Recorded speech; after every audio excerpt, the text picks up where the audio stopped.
गांधीजींनी आपल्या सगळ्यांना कल्पना आहे की दक्षिण आफ्रिकेमध्ये असताना फिनिक्स आणि टॉल्स्टॉय आश्रममध्ये त्यांचा शिक्षणाचा विचार हा आकाराला यायला लागला होता. तिथे ज्या शाळा त्यांनी चालवल्या आणि तिथे शिक्षक म्हणूनही त्यांनी काम केलं, त्या संबंध काळामध्ये शिक्षणाबद्दल ते चिंतन करत होते. आणि नंतर भारतात आल्यानंतर जसजसं स्वातंत्र्य दृष्टीपथात यायला लागलं तेव्हा त्यांना असं वाटलं की आता आपल्याला स्वतंत्र भारतासाठी वेगळ्या प्रकारचं शिक्षण देणं आणि त्याचं स्वरूप निश्चित होणं हे खूप गरजेचं आहे. 22-23 अक्टूबर 1937 को वर्धा के मारवाड़ी शिक्षा मंडल उसकी रजत जयंती थी और उस पर जमनालाल जी बजाज के कहने से गांधी ने एक परिषद बुलाई पूरे देश के शिक्षाविदों की.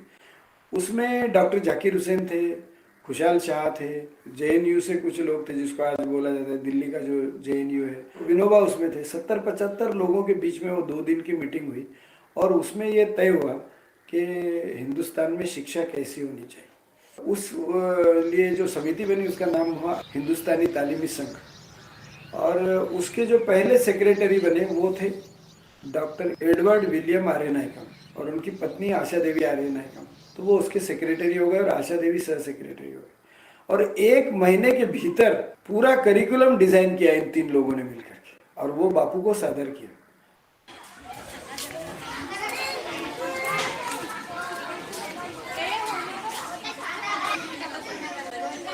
ब्रिटिशांनी त्यांच्यासाठी क्लार्क्स तयार करावं म्हणून एक शिक्षण पद्धती राबवली. अत्यंत सक्सेसफुल होतं कारण सगळे क्लार्क्स तयार झाले.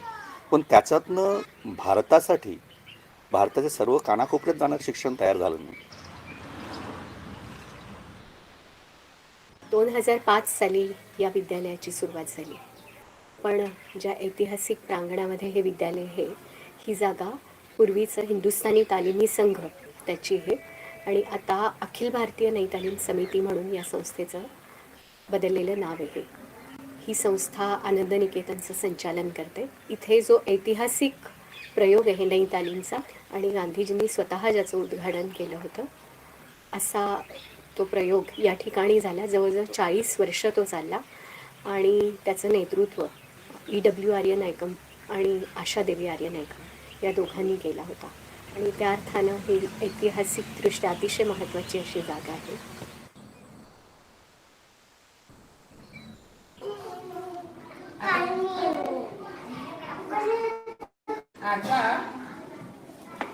नई तालीमची ठळक वैशिष्ट्य काय आहे हे आपल्याला समजून घ्यायला पाहिजे. त्याचा मुळात हेतू आहे की मन, बुद्धी आणि शरीर या तिन्ही घटकांचा एकत्रितपणे विचार केला पाहिजे, संतुलितपणे विचार केला पाहिजे. त्यामुळं केवळ बुद्धीला महत्त्व नाही, बुद्धी महत्त्वाची आहेच, पण बुद्धी इतकंच हाताचं कौशल्य, शारीरिक कौशल्य हे महत्त्वाचं मानलं गेलेलं आहे. आणि त्याचसोबत या दोन्हीची जोड जर का समृद्ध आणि सुसंस्कृत मन यातून तयार झालं नाही तर त्याचा काही फारसा उपयोग होणार नाही. जिसमें श्रम का महत्व है, जिसमें उद्योग केंद्र में है, जिसमें आसपास का परिवेश जो है वो बहुत महत्वपूर्ण है. ये इसका एकदम हार्द है नई तालीम का, यानी इसका हृदय है. हे बघा, हे नायट्रोजनच्या फिक्सिंग गाठी दिसत आहेत का? ह्या आहेत ह्या नायट्रेट्समध्ये रूपांतर करतात. हे नायट्रोजन युक्त आहे. लक्षात आलं का? म्हणजे जमीन कशी झाली आपली? इयत्ता पहिल्या वर्गामध्ये फक्त निरीक्षण शिकवतो. निरीक्षण करायला बैल कसा असतो, प्राणी कोणते प्राणी आपल्याला उपयोगाचे असतात, कोणते कोणते अवजारं असतात, फक्त निरीक्षण मुलं पहिल्या वर्गात करतात. दुसरीमध्ये थोडासा पेरणी विभागाकडे आम्ही थोडंसं त्यांना मजा म्हणून पेरणी करायला देतो. ही इयत्तानुरूप चालणारी क्रिया आहे. वर्ग 7व्या वर्गापर्यंत आरामशीर आपण बागकामातून बहुतांश विज्ञान, गणित, भाषा म्हणजे जवळपास सर्वच, भूगोल आणि इतिहास सर्व विषय जोडणीतून घेऊ शकतो. आणि बालवाडीच्या मुलांना ते मुळे, गाजर असं लावायला सांगतात. इकडल्या मोठ्या शेतामध्ये कापूस, तुरी, मक्का आणि गवार, चवळीच्या शेंगा, पालक, मेथी, शेप, कांदे. मग त्यांचा जो वाफा असते त्याच्याबद्दल त्याची आपुलकी झालेली असते. तर मग त्याचा ते निरीक्षण करतील. आता किती मोठा झाला ते पाहतील 17 वेळा. मग त्याला पानं किती आले, मग त्याला पाणी द्यायचं आहे की नाही, मग कुठं कीड आली का, मग हा कोणता किडा आहे, मग त्याचे कलर पाहणं, त्याचे डोळे आणि पाहणं कशी दिसते, राक्षसासारकी ही चांगली दिसते. खूपच असतं त्यांचं. थांबा मी विचारून सांगतो. 5 रुपये पाव. 5 रुपये पाव झाला पोरा पागल, कालच घेतली मी. जीवन दादा विचार. जीवन दादा. शेतामध्ये माझी खोप, तिला बोराटीची झाप, इथं राबतो कष्ट तो माझा शेतकरी बाप. लेतो अंगावर चिंदा, खातो मिरची भाकर, काढी उसाची पाचट, जगा मिळाय साखर. काटा त्याच्याच कापाई, त्यानं काय केलं पाप, इथं राबतो कष्ट तो माझा शेतकरी बाप. माझा बाप शेतकरी, उभ्या जगाचा पोशिंदा, त्याच्या भाई लिहिलेला रात दिन कामधंदा. कष्ट सारे त्याच्या हाती, दुसऱ्याच्या हाती माप, इथं राबत कष्ट तो माझा शेतकरी बाप. माझा शेतकरी बाप, माझा शेतकरी बाप.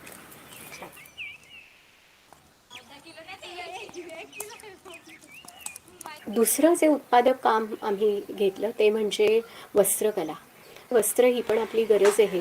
त्यामुळं कापूस लागवडीपासून ते कापड बनेपर्यंतचे सगळे टप्पे आणि त्याच्याशी संबंधित सगळा इतिहास, भूगोल, हस्तनेत्र समन्वयाचे फार चांगल्या रीतीने प्रयोग आपल्याला करता येतात. त्या पेरूपासनं टकळीवरती काट असताना टकळीची गती, पेरू पकडण्याचे कौशल्य, त्याला दाबता येत नाही, त्याला ढिलं सोडता येत नाही, कशा पद्धतीची गती पाहिजे ह्याचं जे एक स्पेसमध्ये जो अंदाज असतो तो अंदाज न कळत त्या मुलाला येतो. आणि त्याच्यावरती लक्ष देण्यासाठी त्याला एकाग्र व्हावंच लागतं, अन्यथा एकाग्र होतोच. म्हणून त्याला डोळ्या लावून बसायची गरज नाही. आणि ज्या छोट्या यंत्रांचा आपण वापर करतो त्यातून गणित, फिजिक्स, यातले भौतिकशास्त्र, यातल्या बऱ्याच गोष्टी मुलांना सहजपणे शिकता येतात. आता आपण कपडे घालतो, त्याच्यावर जे डिझाईन असते ती धाग्याने बनते आणि तेच आपण कपड्याला लावतो आपल्या. तर कपडे आपण संरक्षणासाठी घालतो. आपल्या कताईमध्ये काय होते, धागे तयार करावे लागतात आणि त्याच्यापासून कपडे निर्मिती होते. ह्या पण कला आल्या पाहिजे. हे आपल्या जीवनाशी पूर्ण रिलेटेड आहे.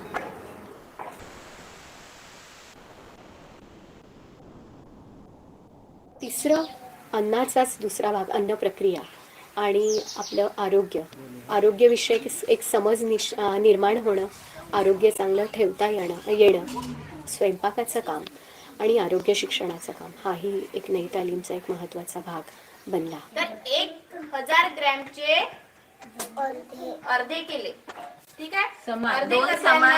दोन समान भाग केले. कसे केले?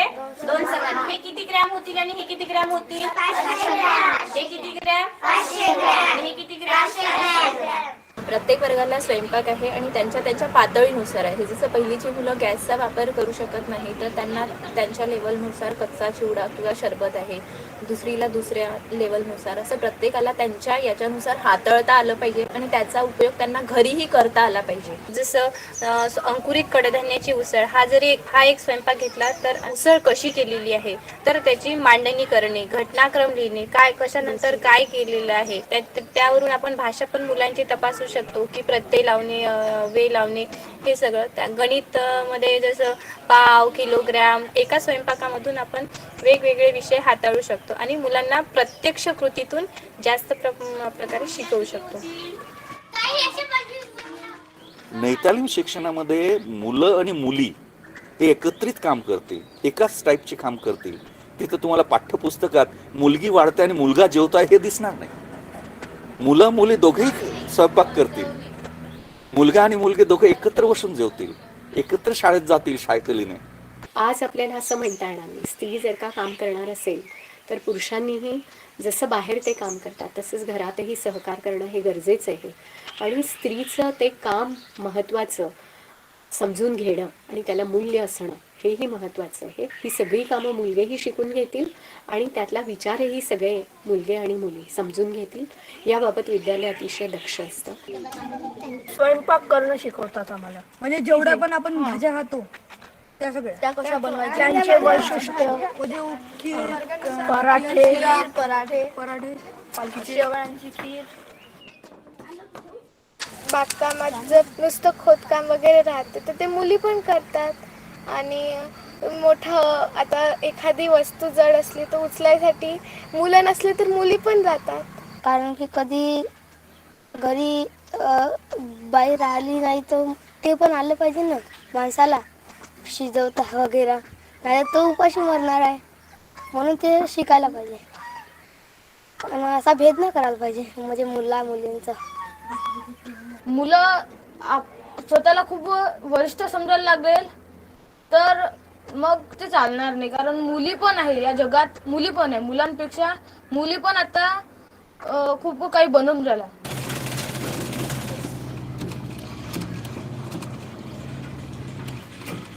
संसार ही गोष्ट आहे अशी की दोघांनी मिळून चालवण्याची गोष्ट असते, बरोबर आहे ना. की एकट्या स्त्रीने जी नोकरी करते, बाहेर जाते, ती दिवसभर तिकडे जाते, ती थकते. म्हणजे तुमच्या घराच्या अर्निंगसाठी ती जाते आणि पुरुष पण जातो. पुरुषाला सगळं हातात, स्त्रियांनी सगळं राबतच राहावं. हा कुठला न्याय? असा मतभेद केव्हा होतो? जेव्हा आपण मुलांना लहानपणी ह्या म्हणजे कामापासून अलिप्त ठेवतो, तर त्याला घरकाम करण्यासाठी संकोच वाटत असतो.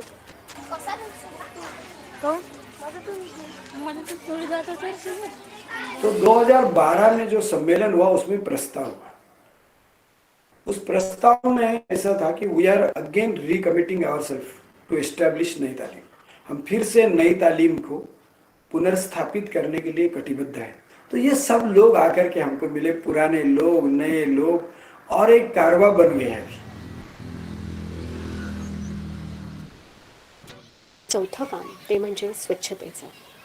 स्वच्छता ही गांधीजींनी अतिशय महत्त्वाची मानली होती आणि आजही तो तेवढाच महत्त्वाचा भाग आहे. कारण आपल्या समाजामध्ये आपण व्यक्तिगत स्वच्छतेचा बराच विचार करतो, पण सामाजिक स्वच्छता ही आपल्याला तेवढी महत्त्वाची वाटत नाही.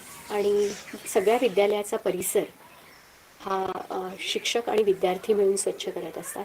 सफाई कामगार वेगळा या विद्यालयात नाही. आणि सफाई करणे हे काही घाण गोष्ट थोडी आहे आणि सगळ्यांना करायलाच पाहिजे, कारण ती स्वतः केलं तर आपलं कर्तव्य आहे ना की आपण ते साफ केलं पाहिजे. म्हणून त्याने स्वावलंबन होतो आपण. मला परत एकदा सांगशील का स्वावलंबन म्हणजे काय? स्वतः तयार करतो आपण आणि स्वतःच्या निर्भयावर ठामपणे उभे राहतो, त्याला स्वावलंबी म्हणतात. आणि आपण स्वतःहून जे काही तयार करतो ते आपण स्वतः मिळवायला पाहिजे. या सगळ्या अभ्यासक्रमाच्या रचनेमध्ये स्वावलंबनाचा विचार हा खूप महत्त्वाचा आहे. बरेचदा आजच्या घडीला प्रत्येक काम प्रौढांनी मुलांना करून देणं आणि मुलांनी फक्त अभ्यास करणं, अशा प्रकारची एक वातावरण आपल्याला दिसतं. आजचे जे आहे प्रात्यक्षिक, हाताचे उपयोग, स्किलचे उपयोग हे आपल्या शिक्षणाबरोबर जोडलेले नाही. त्याचे कारण आपण लेबर, डिग्निटी ऑफ लेबर हे आपण येत नाही बरोबर. लेबर हे कुठलं तरी कमी दर्जाचे आहे.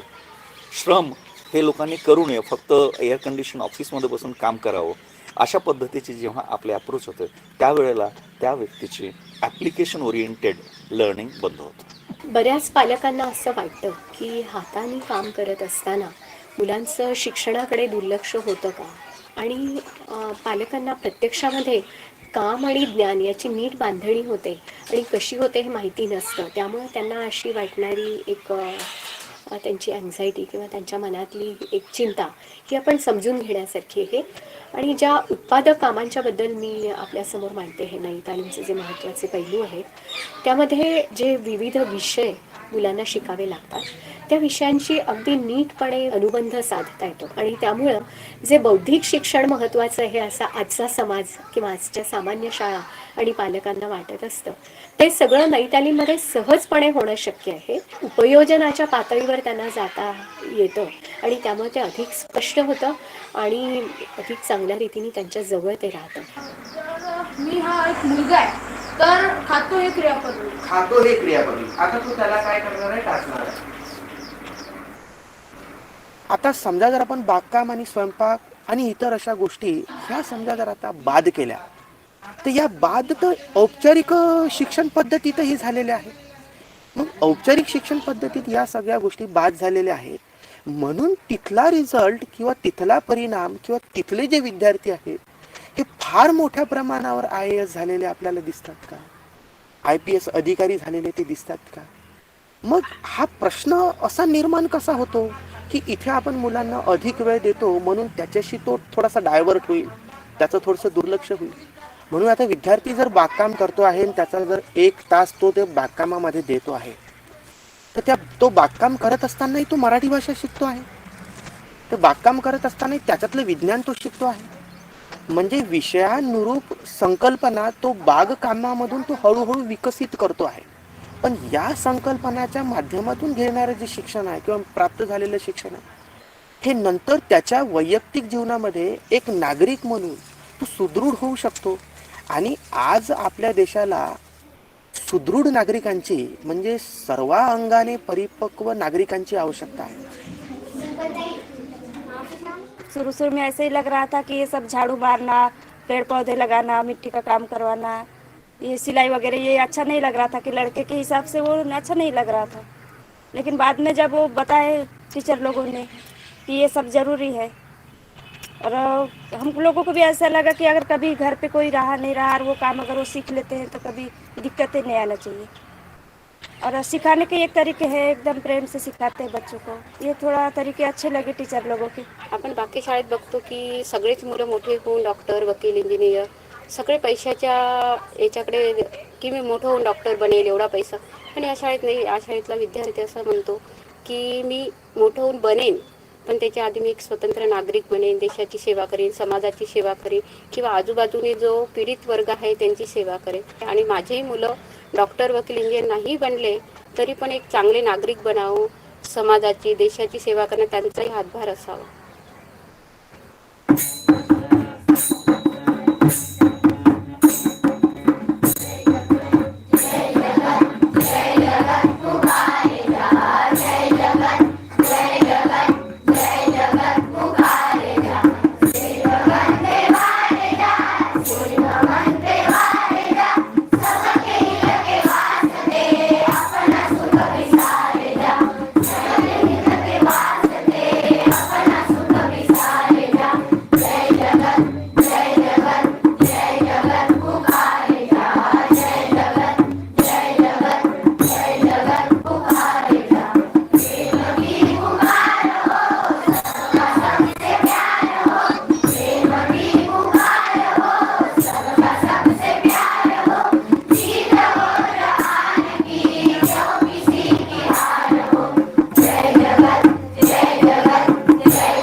तो इधर हम ये करिकुलम के मॉड्यूल डिजाइन कर रहे हैं.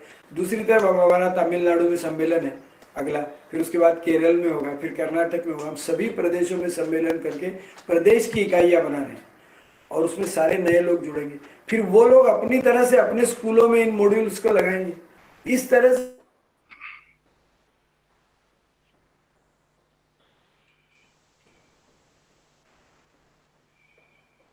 हातामध्ये रॉकेटला दोरीवर जायची आणि ज्या ग्रहावर जायचंय त्या ग्रहावर तो जो रॉकेट आहे त्याला पाठवायचा आणि त्या जन्मात जायचं दोरी जळून जाईल हा म्हणे सिमेंटची दोरी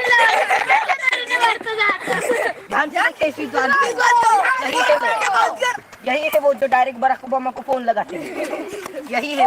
आनंद निकेतनसाठी माध्यम काय ठेवायचं हा जेव्हा प्रश्न आमच्या मनात आला तेव्हा स्वाभाविकपणे प्रादेशिक भाषा म्हणजे या परिसराची भाषा मराठी असल्यामुळं मराठीच हे विद्यालयाचं ज्ञान मिळवण्याचं माध्यम असावं असं आम्ही ठरवलं। तसं इंग्रजी शिकवण्यासाठी अगदी एक भाषा म्हणून इयत्ता पहिलीपासून आम्ही तिचा उपयोग सुरू केलेला आहे, पण ती एक भाषा म्हणून शिकण्याचं माध्यम मराठीच आहे आणि ते असलं पाहिजे अशी आमची आग्रहाची भूमिका आहे। तुम्हाला जर एकही भाषा बरोबर जर येत नसेल आणि जी तुमची मूळ भाषा आहे ती न भाषा जाणता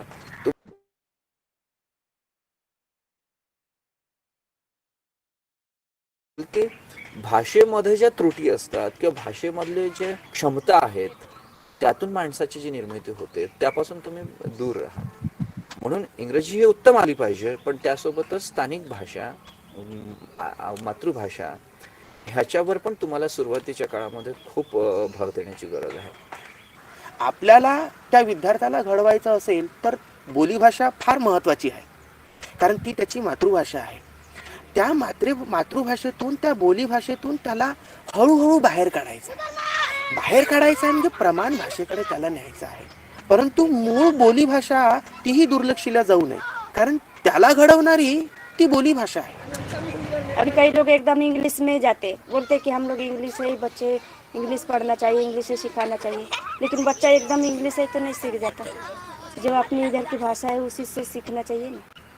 तो इसलिए अभी उसको जो पसंद है तो थोड़ा बर्ताव बदल गया उसका, पढ़ने लिखने का, बातें करने का बदला। और अच्छे के लिए बदला है? अच्छे के लिए, अभी तो अच्छे के लिए दिख रहा है, अब बड़े होने के बाद तो बता नहीं सकते। अब हमारे सामने नई तालीम के सामने वैसे चुनौतियां बहुत है। चुनौतियां इसलिए है कि समाज आज जो है वो जिस तरह की शिक्षा चाहता है, ये जानते हुए भी कि वो बिल्कुल निकम्मी है, ये सब जानते हैं। जैसे उदाहरण के लिए हम पास हो जाते हैं 12वीं, फिर भी सीईटी देनी पड़ती है।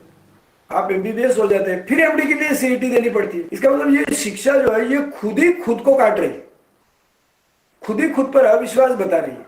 ऐसी शिक्षा और प्रैक्टिकल शिक्षा जो देश के आम आदमी के लिए उपयुक्त हो, ऐसी शिक्षा के लिए तो हमको सोचना ही पड़ेगा। लेकिन जिस तरह से बेकारों की फौज बढ़ रही है और जिस तरह से प्रकृति का दोहन हो रहा है, सभी चिंतित है कि कहीं ना कहीं हम गलत दिशा में जा रहे हैं, विकास दिशा में जा रहा है, वो गलत है। लेकिन इसके लिए शिक्षा में बदल जब तक नहीं होता तब तक कुछ नहीं हो सकता। इस पर लोग बोलते हैं लेकिन आचरण करने को जरा हिचकिचा रहे हैं। राजनीति इसको खुलकर एक्सेप्ट करने के लिए तैयार नहीं है अभी भी। इसलिए हमारे सामने सबसे बड़ा चैलेंज अगर कोई है तो वो ये है कि इसके लिए राजाश्रय भी और समाज की मान्यता भी फिर से हमको ये करनी पड़ेगी। जे आपल्या समोर आहे आज ध्येय की मुलांच्याकडे मॅक्सिमम मार्क्स मिळाले पाहिजे, मेरिट लिस्टमध्ये मुलगा आला पाहिजे, म्हणजे त्याला असं धावपट्टीवर धावून तो तिथे एक रेस लागलेली आहे। मुलं हे रेसमध्ये ज्यावेळी त्यांना वाटेल त्यावेळी ते जातीलही। स्पर्धेमध्ये त्यांनी उतरू नये असं नाही आहे, पण अगदीच लहानपणापासून त्यांना आईवडिलांच्या इच्छेच्या पूर्ततेकरता त्यांचा जन्म झालेला आहे का? मग आईवडिलांच्या रेससाठी ते असलेले प्यादे आहेत का? तर ते जर त्या आईवडिलांच्या मार्फत आलेले स्वतंत्र जीवन असेल तर त्या स्वतंत्र जीवनाला आपण कुंपणाचं काम करायचं की आपण त्यांना आपल्या पद्धतीने वाढवण्याचं काम करायचं? शेवटी ही स्पर्धा आहे कशासाठी? प्रगती म्हणजे काय? कशासाठी प्रगती आहे? कशाची प्रगती? तुम्हाला जगायचं आहे की केवळ शर्यतीमध्ये तुम्हाला जिंकायचं आहे? आज झालेले डॉक्टर इंजिनियर आम्ही गोष्टी तर खूप करतो ग्रामीण जीवनाच्या. किती इंजिनियर जाऊन गावामध्ये जाऊन स्वतःचं काम स्वतःचं पसरवलं. जगण्याची जी दृष्टी आहे त्याच्यामधला जो माणसामधला जो दुवा नाही पेरला गेला तो कोण पेरेल? ज्या समाजात तुम्ही उभा झालेला त्याचं काही ऋण आहे की नाही माझ्यावरती? याचं जे भान करून देण्याचं काम हे कोणाचं आहे? आजच्या काळामध्ये हे शिक्षकाचं काम आहे, शिक्षण क्षेत्राचं काम आहे, शिक्षणामध्ये काम करणाऱ्या लोकांचं हे काम आहे. बऱ्याच जणांना असं वाटतं की नैतालीम ही जुन्या काळातलं शिक्षण आहे. गांधी केव्हा होऊन गेले आणि गांधींनी गावाच्या बद्दलचा विचार केला. आज या नैतालीमचा काय उपयोग आहे? एकतर आपण जो काय विकासाचा आणि समृद्धीचा स्वरूप आपण जाणून घेतो हे अगदी मोजक्या लोकांपर्यंत ती समृद्धी आपण पोहोचवलेली. त्यामुळे एक जे संतुलन असायला पाहिजे ते संतुलन यामध्ये बिघडलेलं आहे, ज्यामुळे गरीब असणारे ते अधिकाधिक गरीब होत जातात. शारीरिक श्रम करणाऱ्या माणसाला प्रतिष्ठा मिळत नाही आणि जो बौद्धिक श्रम करणारा आहे त्याला या व्यवस्थेचे फायदे सतत मिळत राहतात. शिवाय या डेव्हलपमेंटल मॉडेलमध्ये उपभोगावर जो अत्यधिक आणि बाजारावर अत्यधिक भर दिलेला आहे त्यामध्ये खूप मोठ्या प्रमाणात नैसर्गिक संसाधनांचं शोषण होत आहे. हा विकास दीर्घकाळपर्यंत आपण देऊ शकणार आहोत का? आजची शिक्षण पद्धती ही तीच व्यवस्था पुन्हा निर्माण करणारी आहे. त्यामुळे आपल्याला वेगळ्या जीवनशैलीचा विचार जी शाश्वत असेल, दीर्घकाळ टिकवून ठेवणारी असेल आणि तरीही ती समतेनं सर्वांपर्यंत पोहोचणारी असेल अशा प्रकारचा विचार करणं हे अत्यंत गरजेचं आहे. शिक्षा ये सबसे अधिक मानव जीवन को प्रभावित करने वाला गुण है और उसी से आदमी वास्तव में बनता है. समाज में जो लोग जिनके पास संपत्ति है और जो चाहते हैं कि हिंदुस्तान की अगली पीढ़ी के लिए नैसर्गिक स्रोत उसी तरह रहे जो हम लोगों ने इस्तेमाल किए हैं, तो उनकी अपनी संपत्ति का पहला विनिवेश जो है उनको शिक्षा में करना चाहिए. जिसको दूरदृष्टि है, ऐसे किसी भी बड़े उद्योगपति ने, किसी भी बड़े ट्रस्ट ने शिक्षा पर सबसे अधिक ध्यान देके अपने सारे संसाधन शिक्षा में लगाने चाहिए. तुम्हाला मोठा होऊन काय बनायचं? मला तर म्हणजे असं माझा विचार आहे की आता आम्ही ज्या शाळेत शिकतो, जर आपण कृती करून दाखवली जगाला आणि सांगितलं की आपली शाळा चांगली आहे, म्हणजे गांधीजींचे विचार चांगले आहे, तर म्हणजे लोक गांधीजीच्या विचारांना मान देईल. तर मला गांधीजींच्या विचारांनी पुढे जायचं आहे. सगळ्यांना सांगायचं आहे की आपल्या जगात असं पण माणूस घडून गेला आहे, पण आपल्या जगात जग पुढे चाललं पण मागे एक जण वळून न बघत, तर मागच्या जगाला पण पुढे घेऊन जायचं.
सकल लोक मा सहुने वंदे निंदा ना करेगी रे, निंदा ना करेगी रे, वाच काच मना निश्चल राखे, वाच काच मन निश्चल राखे, धन धन जननी तेनी रे, कृष्ण भजन तो तेने करी।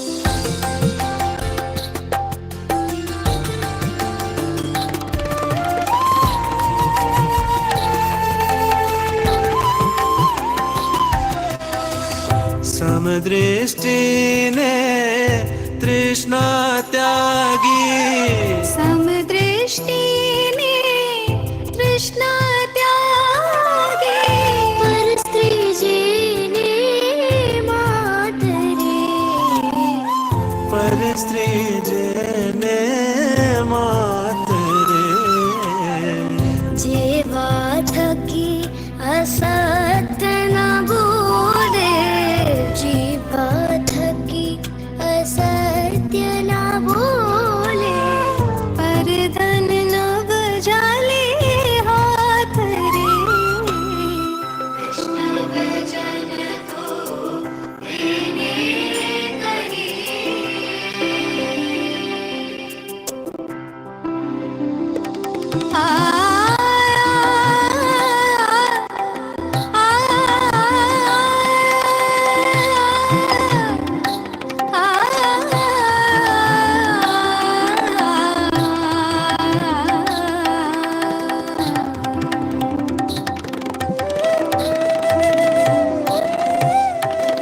मोह माया व्यापे नहीं जेने, मोह माया व्यापे नहीं जेने, दृढ़ वैराग्य जेना मन मारे, दृढ़ वैराग जना मन मारे,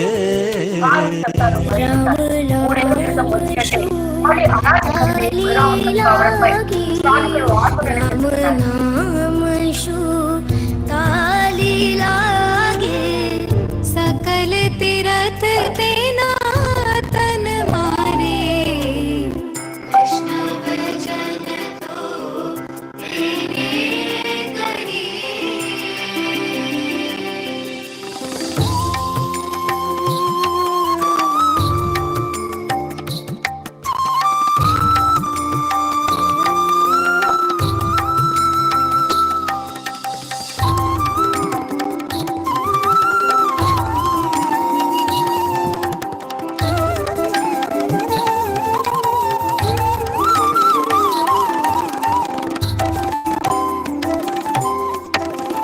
वण लोभीने कपट रहित छे, वण लोभीने कपट रहित छे, काम क्रोध ने मार्या रे, काम क्रोध निवार्या रे, भण नर संयतनो दर्शन करता, भण नर संयतनो दर्शन करता, कुल को तेरे तारा रे, कृष्ण भजन तो तेने करी, पीड़ पराई जाने,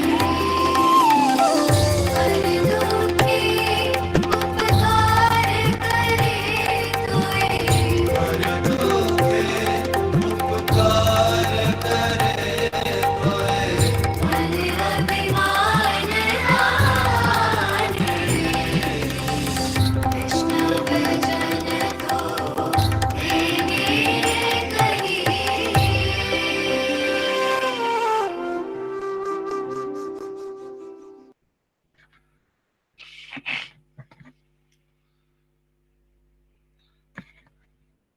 Thank you so much.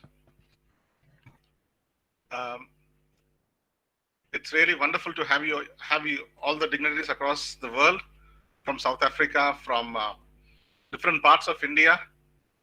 And before we set the proceeding motion to the motion, I wish to introduce myself as a junior colleague to Professor Murthy, the principal anchor of this program for the past 2 years, the Dean School of Social Sciences and International Studies. The program has been meticulously planned, which you can find it in the chat box. I request all the participants to kindly mute your audio. We have a plethora of our colleagues, including the Dean School of Ramanujan School of Mathematics, Professor Devi Prasad, Dr. Radhika Khanna, the head EMRC Center. Then we have, of course, our principal speakers of the session, none other than a direct descendant of Mahatma Ji himself, Ms. Ela Gandhi.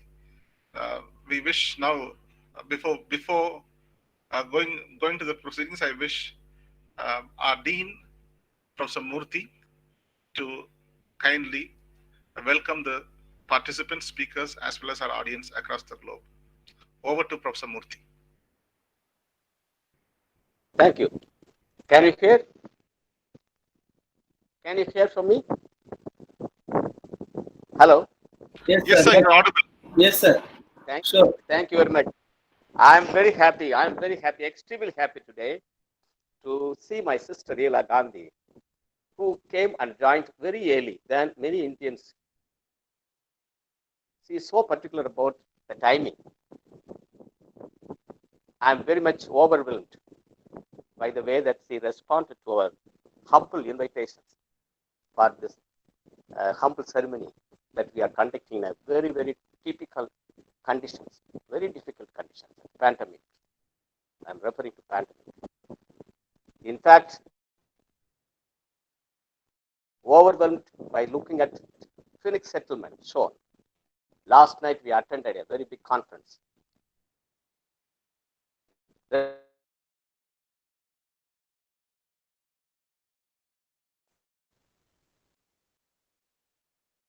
Recognition of the world, the ended concept. The new world based on non-violence. And that world has to be led by youngsters of this world. India being the largest country having more youngsters, we have more responsibility to lead the world for building non-violent world. Unless until we build a non-violent world, we cannot attain the goal set by Mahatma Ji. Mahatma Ji left Phoenix. That job was taken care by none other than Ela Gandhi's father, Manilal Gandhi. Manilal Gandhi tradition continued. It is axis of Gandhian movements in this world. Ela Gandhi took the mantle, has been systematically railing for peace and non-violent world. With this remark, I want to welcome my sister, Ela Gandhi. I called her in South Africa when I was, the same day I was in South Africa last year. I called her sister because she asked all the participants to call her sister. A simple person, greatest personality with Padma Bhushan, with a great experience that she is possessing as a politician, member of parliament. She is well recognized force in this world. I'm happy to welcome my sister Ela Gandhi, and I also welcome young forces gathered here, young students, young faculty members, and my Vice Chancellor who is leading the young forces in this part of this world, Professor Gurbit Singh. Without him, we cannot attain the way that we are attaining to this stage. We humbly started our program under the leadership of our Prime Minister. The Prime Minister only declared Gandhi Jayanti has to be celebrated for 2 years. Under the light of this, under the direction of this, we started organizing many programs. I am very happy to tell you that for about 100 that we met, the conferences that we organized, the competition that we organized for the students, the painting competition that we organized for students, the books distribution, the Hind Swaraj book that we have distributed, we covered 5,000 students. I'm proud to say, because as a coordinator, as a nodal officer of this program, my Vice Chancellor located me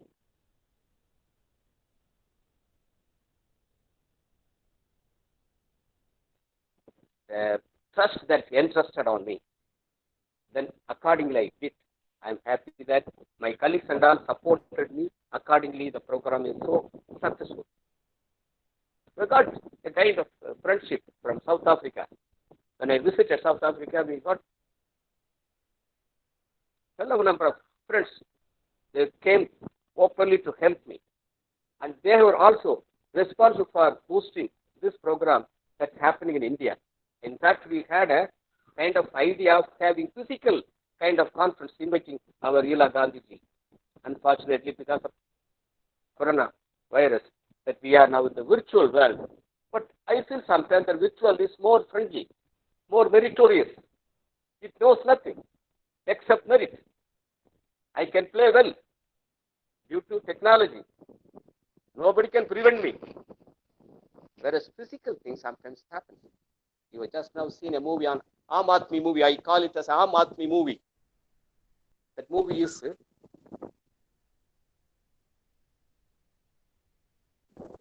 doing and learning. Learn to this. He wanted the world to have learning by doing. He had a kind of 3H approaches: head-based, heart-based, and hand-based. Today, in the new education policy, we are very greatly looking at this concept. United Nations is looking at the concept through UNSDG, UNMDG. All the programs that they are coining are programming all Gandhian-based, Gandhi principles-based. Today, the Phoenix settlement is recognized as a national heritage, but we are campaigning for world heritage. I think the time will come and make this Phoenix settlement as a world heritage that will support the activities that are going in and around the world. Work for building Gandhian peace movement. Unless until you build peaceful order, you cannot attain the global village-based non-violent order. It's a global village. We are living in a scientific world. We are put in a village form. Most of the scholars hailing from different countries very easily joining together today because of the virtual world, thanks to COVID-19. It positively could work. I don't want to stretch. We have got picture of speakers. They will be addressing all the issues. I welcome all the participants. I welcome all the plenary speakers. I also welcome all my directors, and my students, and my young colleagues. With this, I hand over to our convener. Please, Kumaresh. Thank you so very much, sir.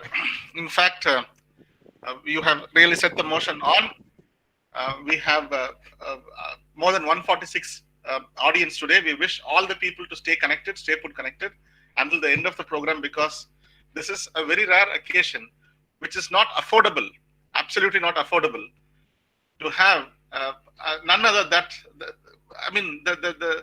if you all agree that genes constitute human being, you have a person carrying the genes of Mahatma Ji. Darwin said, no man is dead because all humans live in their genes.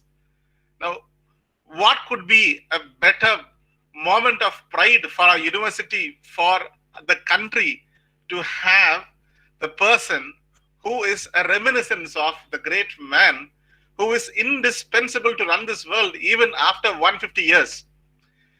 From Tokyo to Alaska, either this way or this way, anywhere. You cannot find a single country without a statue of Mahatma. It tells two aspects. One, he is indispensable, and second, he reminds the memory of Gandhi needs to be reinforced. Rightly, at Rajghat in New Delhi, we have the Gandhi National Memorial Museum and Library. Please let us, those students who are listening, please make it possible to visit the Gandhi National Museum and Library. And now we have Dr. K. Annamalai, Director Secretary of Gandhi National Museum Library, to deliver his keynote address. Over to Director in National Gandhi Museum. Please, sir. Thank you.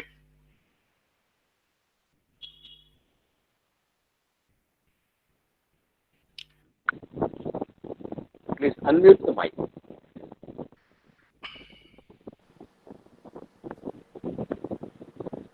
Yeah. Now my voice is clear? It is clear, sir. Thank you. Yeah. Thank you. That's clear. Thank you. Vanakkam. Good morning. Namaste. I should thank my senior in our department and my good friend Dr. Murthy for providing this wonderful opportunity for me to share my thoughts on this auspicious occasion. And that too, along with none other than the legacy of Gandhi, Ilaji. So I should thank the Pondicherry University and all the departments and the organizers for providing this wonderful opportunity for me. And not only for me, to your students. As the convener rightly pointed out, we can't have such a beautiful, useful seminar if it is in a normal time. It is not affordable. As he rightly said, it is not affordable. You can't bring people from all over. But now we are transcending all the boundaries. We are transcending all the countries, and we are united as a one. So we should thank in one way the corona. Otherwise, we never explore these possibilities. Now we have such a wonderful opportunity to connect with the people. The only thing is you have to have a concern. You have to have a commitment. If you have that, money is not the matter. The distance is not the matter. Everything is now zero. We are all one. We should thank sometimes this technology. I tried many times to talk to Dr. Murthy. He is so busy. I could not get him. But now it is possible. It is possible to meet in one platform, to share our ideas.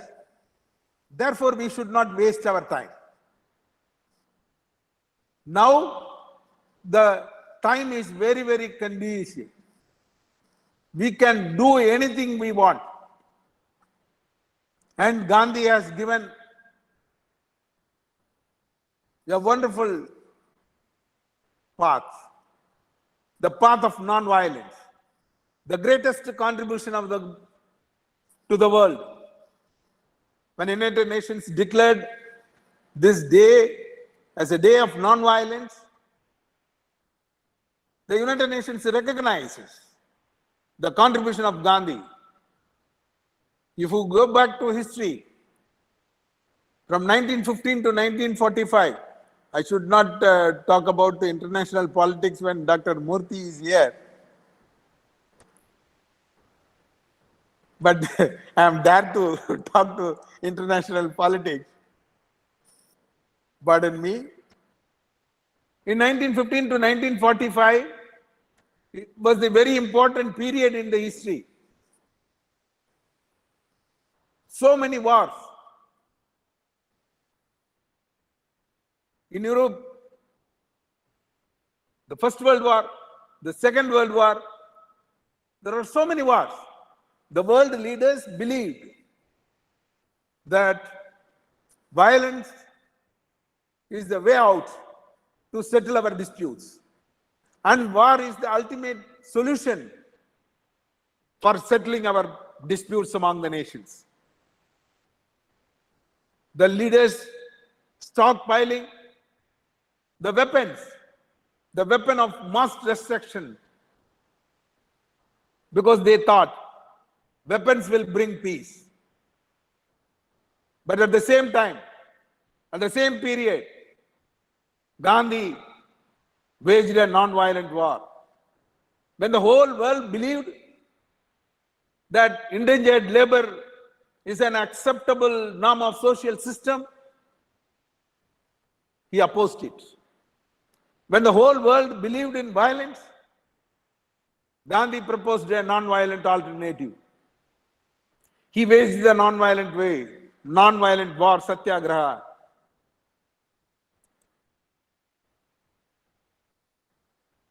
The most powerful weapon in the hands, at the disposal of the mankind. He demonstrated the power of the people to the whole world. Not only in South Africa, later on in India. So instead of hate, he proposed the love. Instead of violence, he proposed non-violence. We have Gandhi's way. We have to follow. Every one of us, we try to imbibe the values what Gandhi preached. Gandhi lived for. And yesterday also somebody asked me, it's very difficult to follow Gandhian way. It's like sannyasa. Is it so? Then I said, no, it is not at all. It is all practice. Now, for example, I quoted our initial training in the cycle riding. When you go for the cycle riding, it was very, very difficult to ride a cycle. And how many times we fallen in? And how many wounds we have faced? But after controlling the balance of the cycle, what we are used to do, we take off our hands. We ride the bicycle like anything. We do circus in the bicycle. Right? It's all practice. It's all practice. If you practice, it will come. Therefore, Gandhi is very near to you. Gandhi is very, very near to you. I also experimented many things with my own students and with my own initiatives. I wanted to find out why youngsters are not coming to Gandhi. I discussed openly with them. It was a very revealing fact for me. I asked them, now you are going to get the certificate, you already received the certificate, don't worry about me. Tell me the truth. Can you live truthfully? The students, they didn't open up their mouth. And slowly I asked again and again. And one boy, very brave boy, he said, sir, it is very, very difficult, sir. Living truthfully is very, very difficult. People will look at us as a strange being if you speak truth. You can't live this world if you speak truth. So all the students also supported his point of view. Then I realized, if you decided on your part and confirmed that you can't live truthfully, then how can you come nearer to Gandhi? Because you feel Gandhi is the embodiment of truth. Therefore, be afraid to come nearer to Gandhi. That is the block between you and Gandhi. Then I asked them a simple question. Now you are not going to appear for any interview. Now you are going to conduct the interview. You are the boss. You are the boss of the company. Now you are going to select people, workers for your own company. Tell me frankly, you will select people who will be truthful or people who can able to cheat you, lie? Which type of people you will select? Then they smilingly they said, no, sir, only truthful people we will select. Okay. Who is your best friend? The one who always truthful to you or one who cheat you? He said, no, sir. Only truthful guy. Right. Who you like most in your relatives? Those who are faithful to you, truthful to you, or lying? He said, no, only truthful people. Then I asked them, you got the job because truthfulness. You got the good friends because of the truthfulness. You have the best family friends because they are truthful. Then they said, no, sir. But in a larger section, people are not like that. Exactly. At one point, I insist again and again to this audience, please believe that you are living truthfully. Everyone in this world should live truthfully, otherwise they can't live. They have to live truthfully. The problem is we are living truthfully in a smaller circle, within our own friends, within our own family, within our own friends. Why Gandhi? We need Gandhi. Because if you want to expand the circle, if you expand that sphere of influences, go to Gandhi. Gandhi will help. That's why I am insisting that you should first believe that you are truthful. Don't think truth cannot survive in this world. Truth always guides us. Therefore, Gandhi is also there to guide us. 4 or 5 months, we are locked down, and everybody was in the hope. And I have seen the statistics of the death rate, normal death rate during this lockdown. It is reduced to 40 to 50%. I was surprised to see there is no hospital. Hospitals are closed, either closed or it is converted for COVID patients. It's not available for common people. But the death rate has come down. Maybe if you go through Hinswaraj, he condemned the doctors and the medical profession.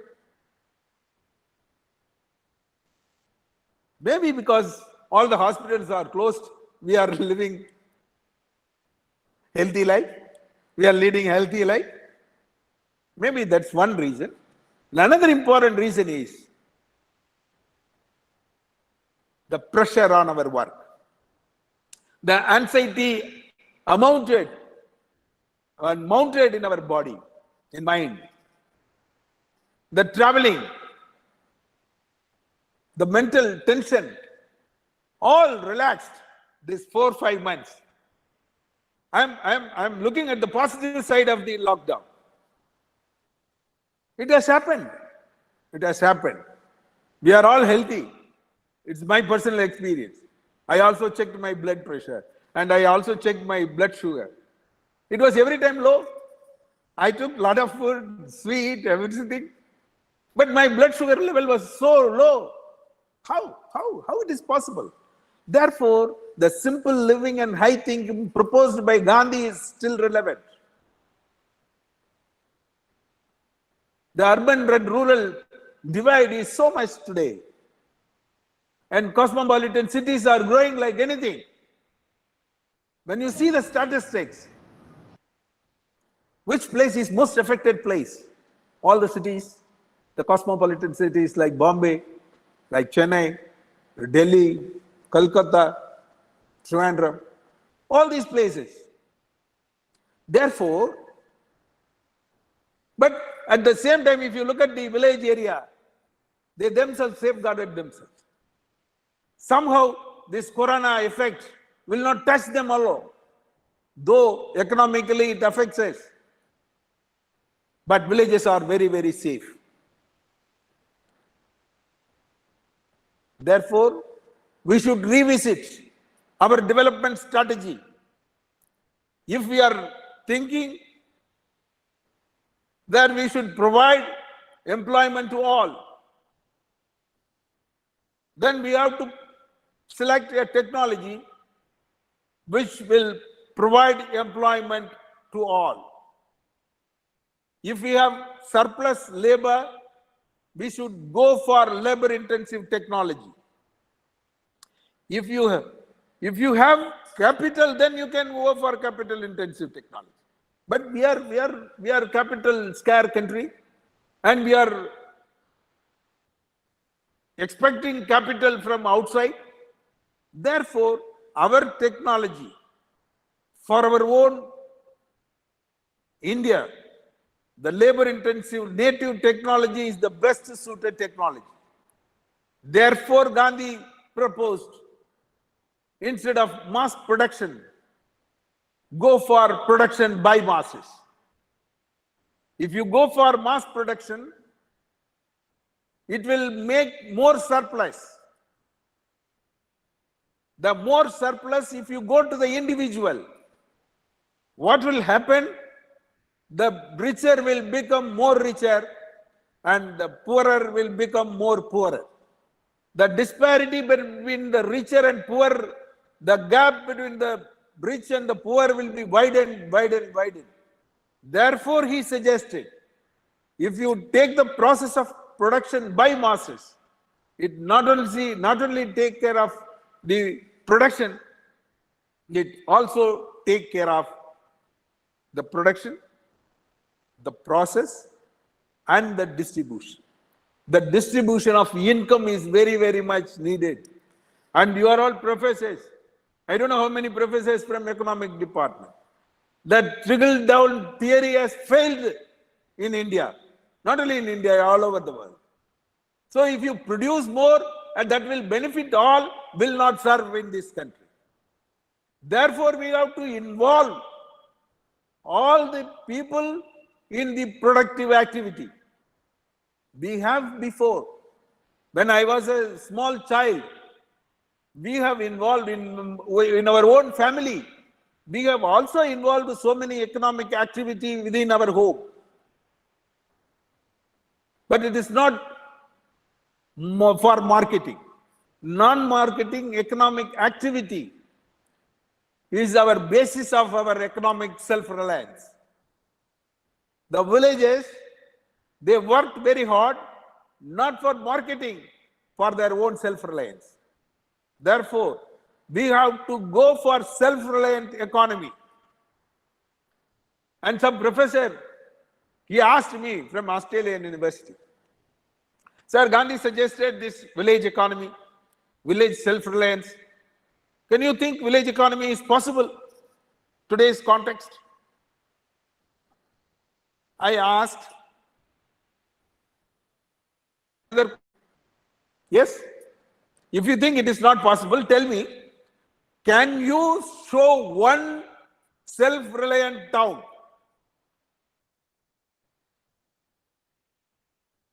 No. Nowhere. All the towns depending on villages. The dependence of the towns, urban areas towards villages is the problem, basic problem. That's why they will not allow the villages to be self-reliant. If they become self-reliant, then towns will be in a big trouble. All the money, metros, bridges, everything. I don't know. I visited very long time back to Pondicherry, and in Delhi you can find in all places metros and bridges. In some places, metros, underground metros, road, bridge, and the upper another rail. So there are so many 4 lines, 5 lines. Are we self-reliant? How much money we are spending on our urban development? Are we can we provide self-reliant a city? It is not possible, but it is possible with the villages. If not possible with one villages, take a cluster of villages as a block. You can make it as a self-reliant. What is strategy? Sorry, Murthy, I am entering into your arena. What is security? No, go for it. What is your security? Security means if you think if our enemy country has a 4 bomb, I asked this question to many students. 4 powerful bomb, and they want to drop it in India. And by dropping the 4 bombs, India should completely wiped out. The economy should be wiped out. What are the places you will choose? Even common people, without any defense strategy or the military understanding, they say 4 places. Exactly 4 places. What are the places? Bombay, Delhi, Chennai, and another one city. That's all. Is it development? Is it security? Even if they have lakhs of bombs, they should not be able to destroy our economy. We should develop our own economic boundaries in such a way that even lakhs and lakhs of bombs are thrown in India, India should survive. That is the development strategy. That is the defense strategy. That is what Gandhi wanted to have. That's why he said all the 6 lakhs villages should be republic. Are we going on that direction? Now this pandemic has given the new horizon. You have to rethink, you have to revisit all your strategies. It is right time. And I should thank the Central University of Pondicherry for providing this wonderful opportunity for me to share my thought. This is only the beginning. We will coordinate with each and everybody in the educational institutions. And we will go forward. We have to go a long way. And definitely we will achieve what Gandhi believed and he lived for. Thank you, Dr. Murthy and the convener of this seminar, and the Pondicherry Central University organizers, and especially the Vice Chancellor of the Central University. Thank you so much for providing this wonderful opportunity for me. Thank you. Thank you. Thank you, Dr. A. Annamalai, for the late tuners. Dr. A. Annamalai is the Director Secretary of National Gandhi Museum and Library located at Rajghat. Thank you very much, sir, for your wonderful message. I hope this will be well taken by the students as well as our colleagues listening here. We are happy to have our Vice Chancellor joining us, Professor Gurmeet Singh. Now we will before moving to the next part. Let me again speak a few words about our inaugural address speaker, Ms. Ila Gandhi. Now, students, she had 2 sons. One is Harilal and Manilal. Now, when we read about some of the literatures, we can find that Gandhi himself, when he speaks about, Dr. Annamalai, when he speaks about Manilalji, he mentions only 2. He compares only among 2 sons. where Gandhi reads that, says that all my goodness, if that is manifested, it is with Manilal. And you can find, I remember reading Louis Fisher's book, where he mentions about the greatness of Manilalji, who is none but the father of our inaugural speaker. Now, my memory goes to all about several thousands pages I have read about Mahatma and his legacy and all the people. I'm unable to control my emotion when I see the granddaughter of Mahatma Gandhi, who follows the legacy of her father and her grandfather, recognized by Government of India. I mean, this is just recognition by, it is her. She may be a resident of South Africa, but she is a world citizen and daughter of India. Madam has served as the member of parliament in South Africa soon after Nelson Mandela took over as the president, as the first term, where after apartheid has ended. And now Madam Ela Gandhi, we must tell that there is a small connectivity with our university to Gandhiji and our Vice Chancellor. Our Vice Chancellor had his birthday yesterday, sharing his birthday with Gandhiji and with Junior King. And now, without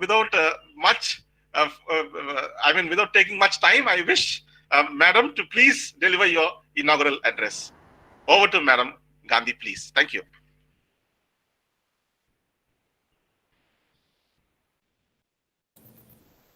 Thank you. Can you hear me? Am I audible? Yes, ma'am, you are audible. Thank you so much. Okay. Thank you so much for inviting me to this beautiful webinar. I was so impressed with the video and the work that you do. Thank you for all the compliments that you have paid. I'm just an ordinary person. And I think, what you have shown in the video and what you are doing is far more important than anything that I can say. So thank you for all that you are doing. I think today, when we celebrate the 151st birth anniversary of Gandhiji, and also compliments to the Vice Chancellor on his birthday yesterday. Indeed, we need to look for peace, prosperity, and human development in this bleak period of history that we find ourselves in. A period when the whole world has been invaded by this coronavirus. Yes, we always look at the good side because they say it's an ill wind that blows no good. So we can say that we have been brought together like this in this webinar because of the coronavirus, and we thank the coronavirus for that. But whilst saying that, we also need to look at all the ills that has happened because of this virus. The number of people that have lost their lives, the people who are still ill because of the virus. So it's both sides. And this invasion has brought with it a very sharp message to all of us. Many people have responded positively as they are bravely tending to the sick and the dying people, despite the threat of being infected. Many are working daily and in keeping our environment clean, despite the fear of getting the virus themselves. These are our brave frontline workers, and we must salute them. Many are volunteering their services to help those who are less fortunate in our society.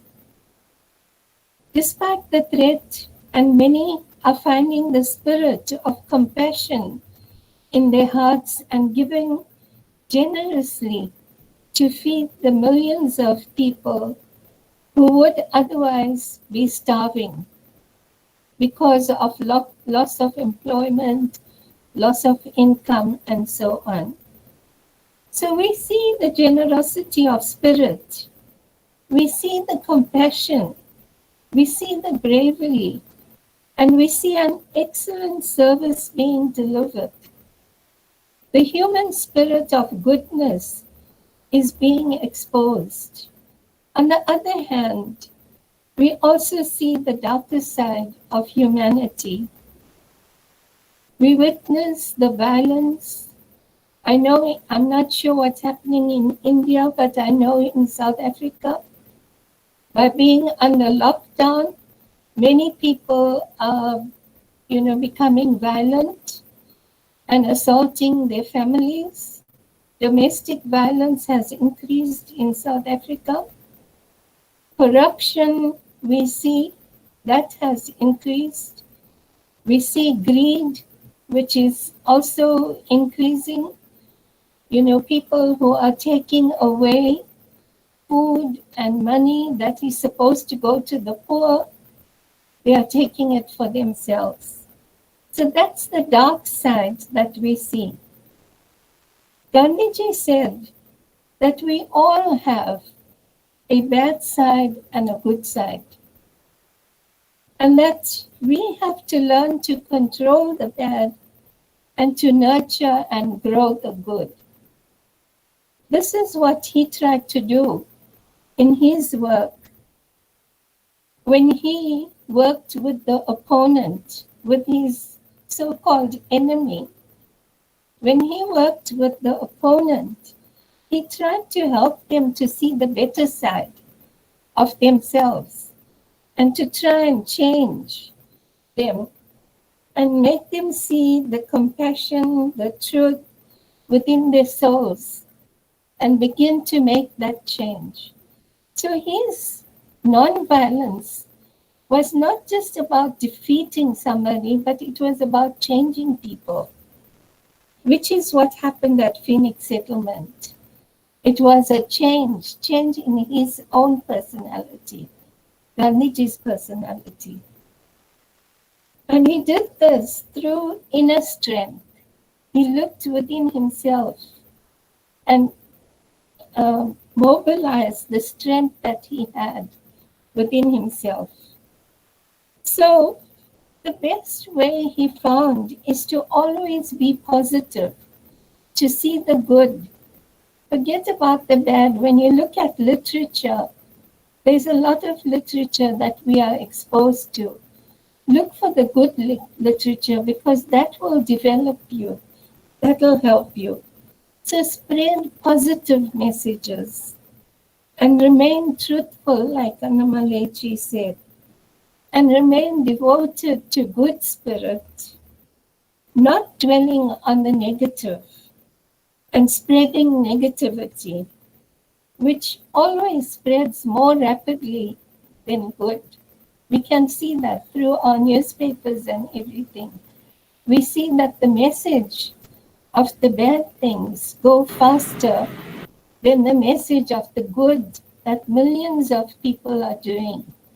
That's why I said that at the moment, we can see all the bad, all the violence, all the evil that is going on in the world very quickly. But we don't see the good that is happening alongside and which is happening in a big way. And often we see that there are more people with good than the people who are committing evil. So if we pay attention to the good, we will be able to spread that good more rapidly. And the only way to do that is to unite. All of us need to unite and spread that message of good. But Bapuji also said that the big question that we are faced with And he asked this in Hind Swaraj, is what is it that we want to change? We want to bring about changes. We are saying now when we see this coronavirus that we need to look at a new way of living because the old way was bad. That is what has caused the coronavirus. The old way is destroying our world, our environment. So we need to look at a new way. But what do we want to change? This is what we need to come to terms with. And Gandhiji said in Hind Swaraj, he said, you want English rule, but without the English man. You want English rule, but not the English man. You want the tiger's nature, but not the tiger. So this is what we grapple with. We want to take those bad things. I would say it's bad things because that is the civilization that we are looking at. It is so-called civilization, but is it really a civilization that we want to adopt? So it's very easy to say down with violence, down with corruption, down with this. Let's pull down everything. But what is it that we are going to put in its place? What do we want in that space? And this is what we need to look at as we go forward. And Gandhiji was always questioning, and he said, persistent questioning and healthy inquisitiveness are the first for acquiring learning of any kind. If we want to learn, we have to learn to ask questions because we don't know everything. We need to ask questions, and that's how we learn. So too, we have to question and look for our own answers to the situation that confronts us today. To find the right answer, Gandhiji gave us a talisman, which said that look at the face of the poorest of the poor and think of what it is that we can do to improve his or her life. How can we change the situation so that there can be peace and prosperity in the world? What kind of human development do we want?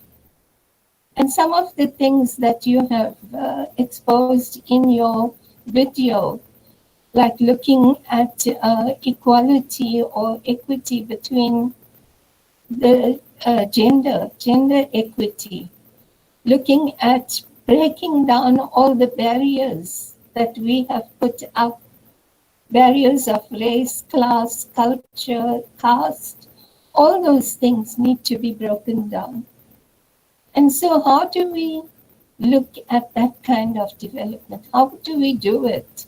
It's there, we know it's not good, but how do we break it down?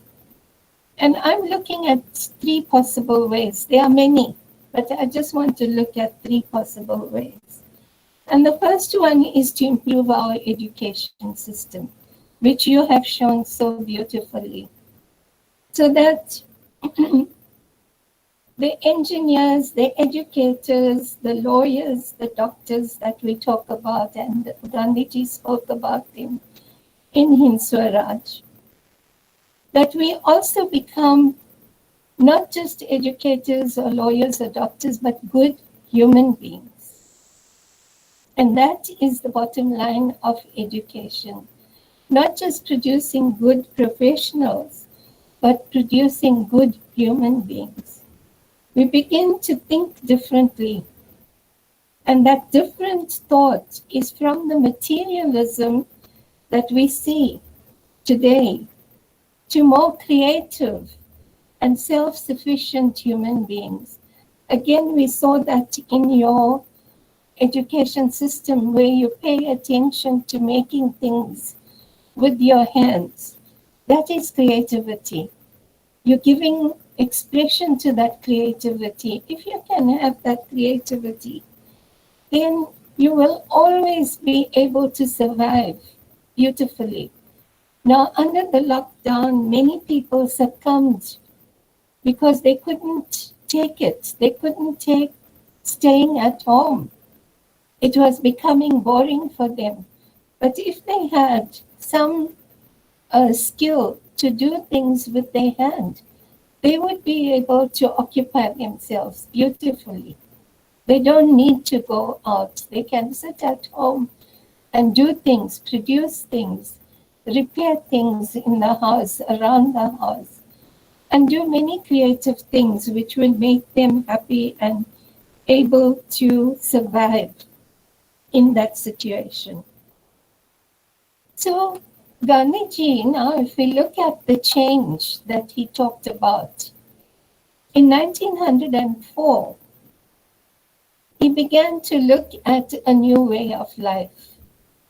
And he set up Phoenix Settlement. And here, Phoenix Settlement is located, for those who haven't been to Phoenix. It is a piece of land which was located next to the indentured workers, the workers who were working in the sugar farms. He moved from the city where he was living amongst the lawyers and living amongst the business people, the rich people. He moved from there to live amongst the indentured workers.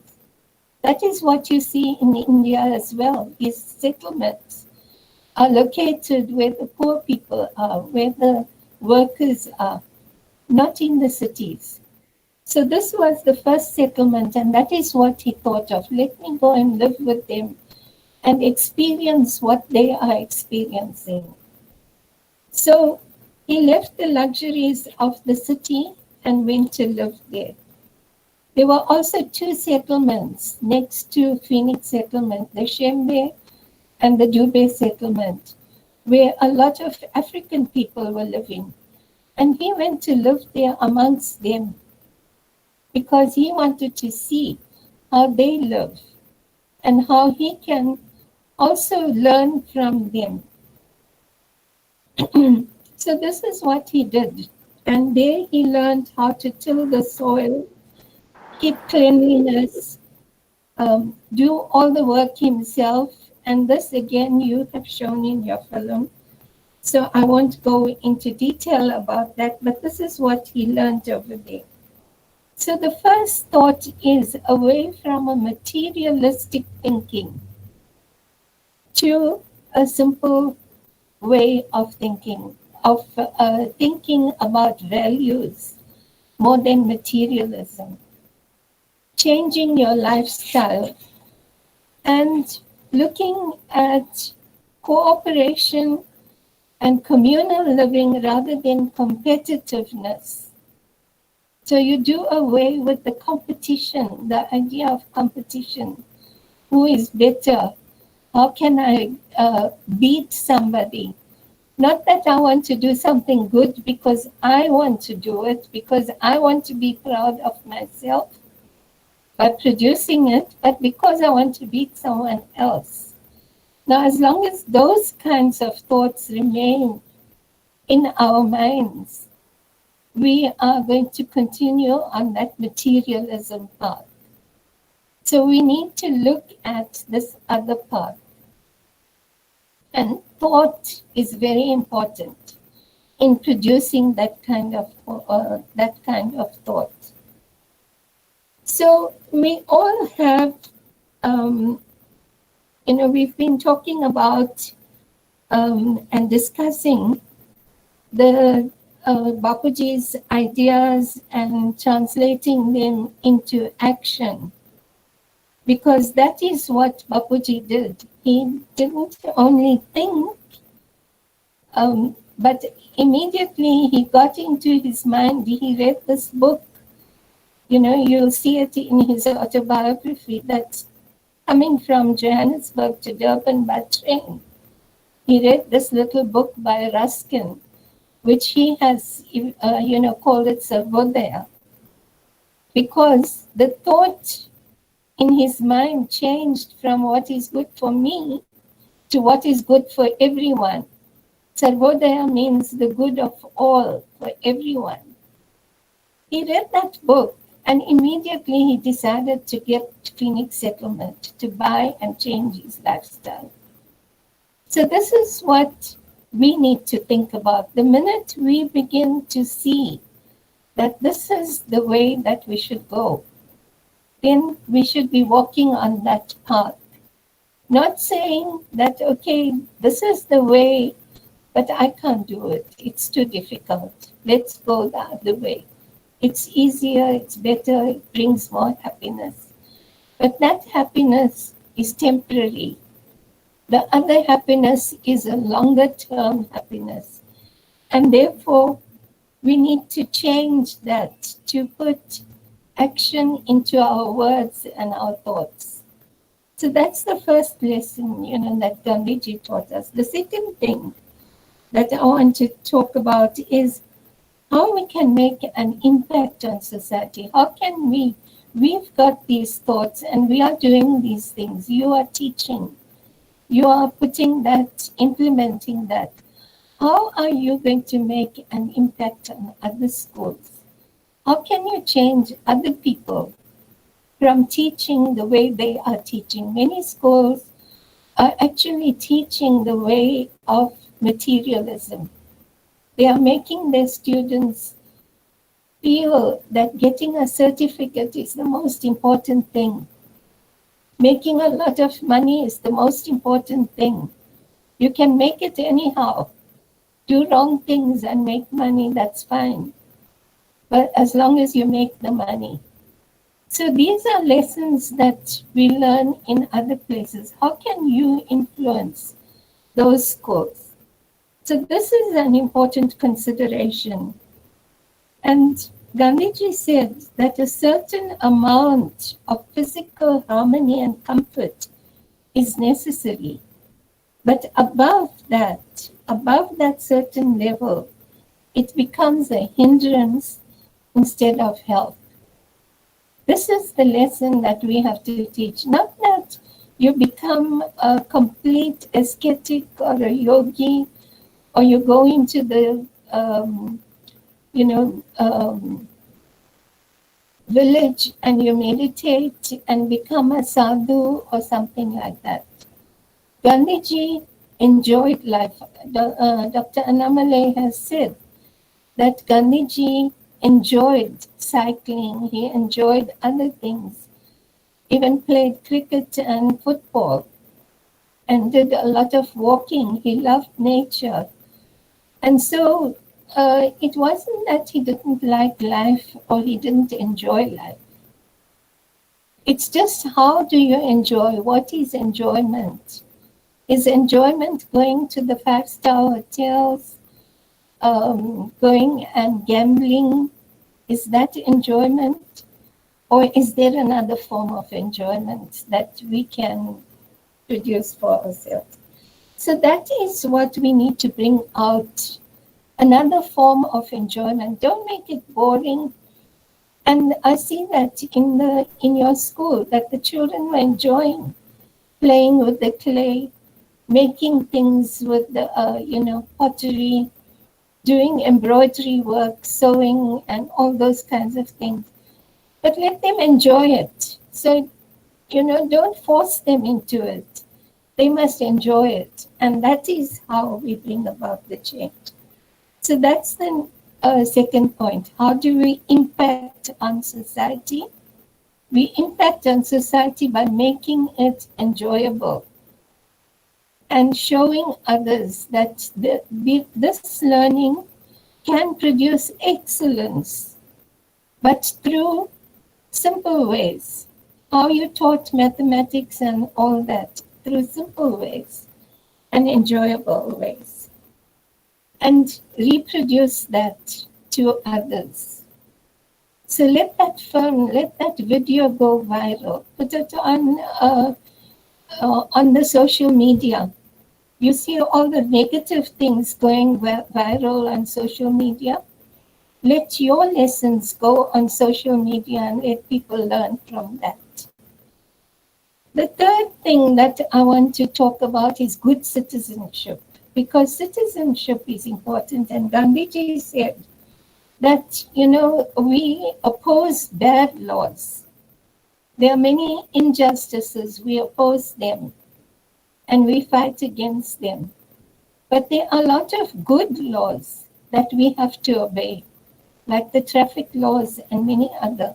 Right now, we are looking at the laws that are made look at coronavirus. Now, if all of us obey those rules of the coronavirus, and just take 3 rules, wearing a mask, keeping distance, observing hygiene, just those 3 rules. If we do it ourselves, if we avoid going and gathering, we like hugging people, we like doing those things. But because of the coronavirus and the rules of the coronavirus, let's obey it. If we obey it, we don't need the police and the army to come and make us obey it. We won't need that enforcement. And Gandhiji said that in his ideal world, there will be no need for police and the army. But that ideal world can only happen if we are good citizens, if we are obedient citizens. For as long as we don't obey the laws, the good laws of the country, and we don't look after our country, the country will have to have police and the army to control us. And so that is within our hands. We need to look at good citizenship and become good citizens. I just want to end by quoting one of Gandhiji's most important, very, very good friends and devotees, Abdul Ghaffar Khan, the frontier Gandhi, as he was called. And this is what he said. He said, today's world is traveling in some strange direction. You see that the world is going toward destruction and violence. And the speciality of violence is to create hatred among people and to create fear in the people.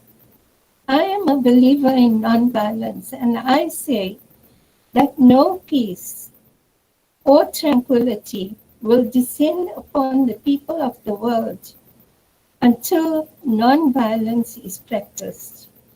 Because nonviolence is love. It stirs courage in people. This is what Abdul Ghaffar Khan said, and I think that if there's one message, it's the message of love. If we can love people, and if we can love nature, we can love animals, we can create a better world, because we won't destroy something that we love. We will take care of it. So thank you so much for inviting me. And I am so happy to take away your message that you are teaching in your school. Congratulations on that. And thank you. Thank you, ma'am. Thank you so very much. Ma'am, you can be very much confident that in Pondicherry University, every aspect of Gandhian message has been translated into action. Thank you. For example, recently our Vice Chancellor, in an open meeting, he says, just like Gandhi told Nehru, what kind of a constitution you should wish to have? It's democracy. What kind of a democracy? Gandhiji reportedly has said, a system that makes people to make mistakes, allows people to make mistakes, and a system should always also allow the people to overcome their mistake. This is something so pragmatic, a definition of democracy, and believe the university is committed to such a principle. We do deal with not only with impart of knowledge, but also inculcating values, allowing the students to develop in their own way, absolute freedom of choice. And please, madam, next time, if it's possible, after the pandemic is over, through our Vice Chancellor, we extend you a hearty invitation to our university. Please come and bless us. Thank you so very much. Just like you said, Junior King said, my life, Gandhi, Jesus Christ gave us the message. Gandhi gave us the method. You further factored that method into actionable outcomes. Maybe in a year, we will be in a position to look back and point out some good practices we have implemented in our university, taking clue from whatever Madam has right now spoken. Thank you so very much, Madam. Now, on behalf of the organizing committee, I request Professor S. Balakrishnan, Director Studies, Pondicherry University, who is the at the cutting edge of all the academic affairs of the university. Professor Balakrishnan is an eminent geologist and senior most teacher in our university. Over to Professor S. Balakrishnan, our Director Studies, Educational Innovation and Rural Reconstruction. Professor Balakrishnan, please. Good afternoon to all those who are participating. Audible, Professor? Yes, I'm audible. I'm audible? Yes, sir. Okay, thank you. Thank you. And today we are very fortunate to have Madam Ila Gandhi amongst us. And she has given a wonderful talk, covering the entire aspects of Gandhi's, message to the humanities, his life and the message. And as Kumaresan Raja pointed out, we are indeed very fortunate to have you, Madam, with us. And we are also, this event, today's event, has formed a capstone of the series of events, a number of events organized by the Pondicherry University in the last year and a half. So we have been conducting seminars, debates, and various number of events. But today event is really the most, I would say, the highest high point of all the events. And I am very, delighted to be amongst such a eminent galaxy of people. Like we have Jayanathan Governor and also Datta Mishra and various other galaxy of people are here today. And really I am humbled and I'm really speechless to say anything about these events. And anyway, because I have been invited, I have to say something. Please pardon me if there is any factual or other mistakes. In what I thought about this Gandhi's, one of the Gandhi's thing, the philosophy or his whatever principles that is guiding, that should guide the humanity in the coming days, the most important one is the non-violence. Because the topic, today's topic is about peace, prosperity, and human development, the Gandhian ways. If we see these three things we are here, peace, prosperity, and human development. Prosperity is something that entire, all human societies, all countries or societies or individualistically, we all want to be prosperous. Okay? But whether this prosperity can be achieved through peaceful means, okay, whether this prosperity will lead to human development. These are the questions that really haunts all of us. As Gandhiji rightly said, that as important as the end, means is also as important as the ends. Similarly, when we want to achieve prosperity, the prosperity should be achieved through peace and through human development. That prosperity should lead to human development. Prosperity should be achieved through peaceful means. Okay? If it is not so, then the prosperity has no meaning. And what we call as prosperity may not be a true real prosperity. Okay?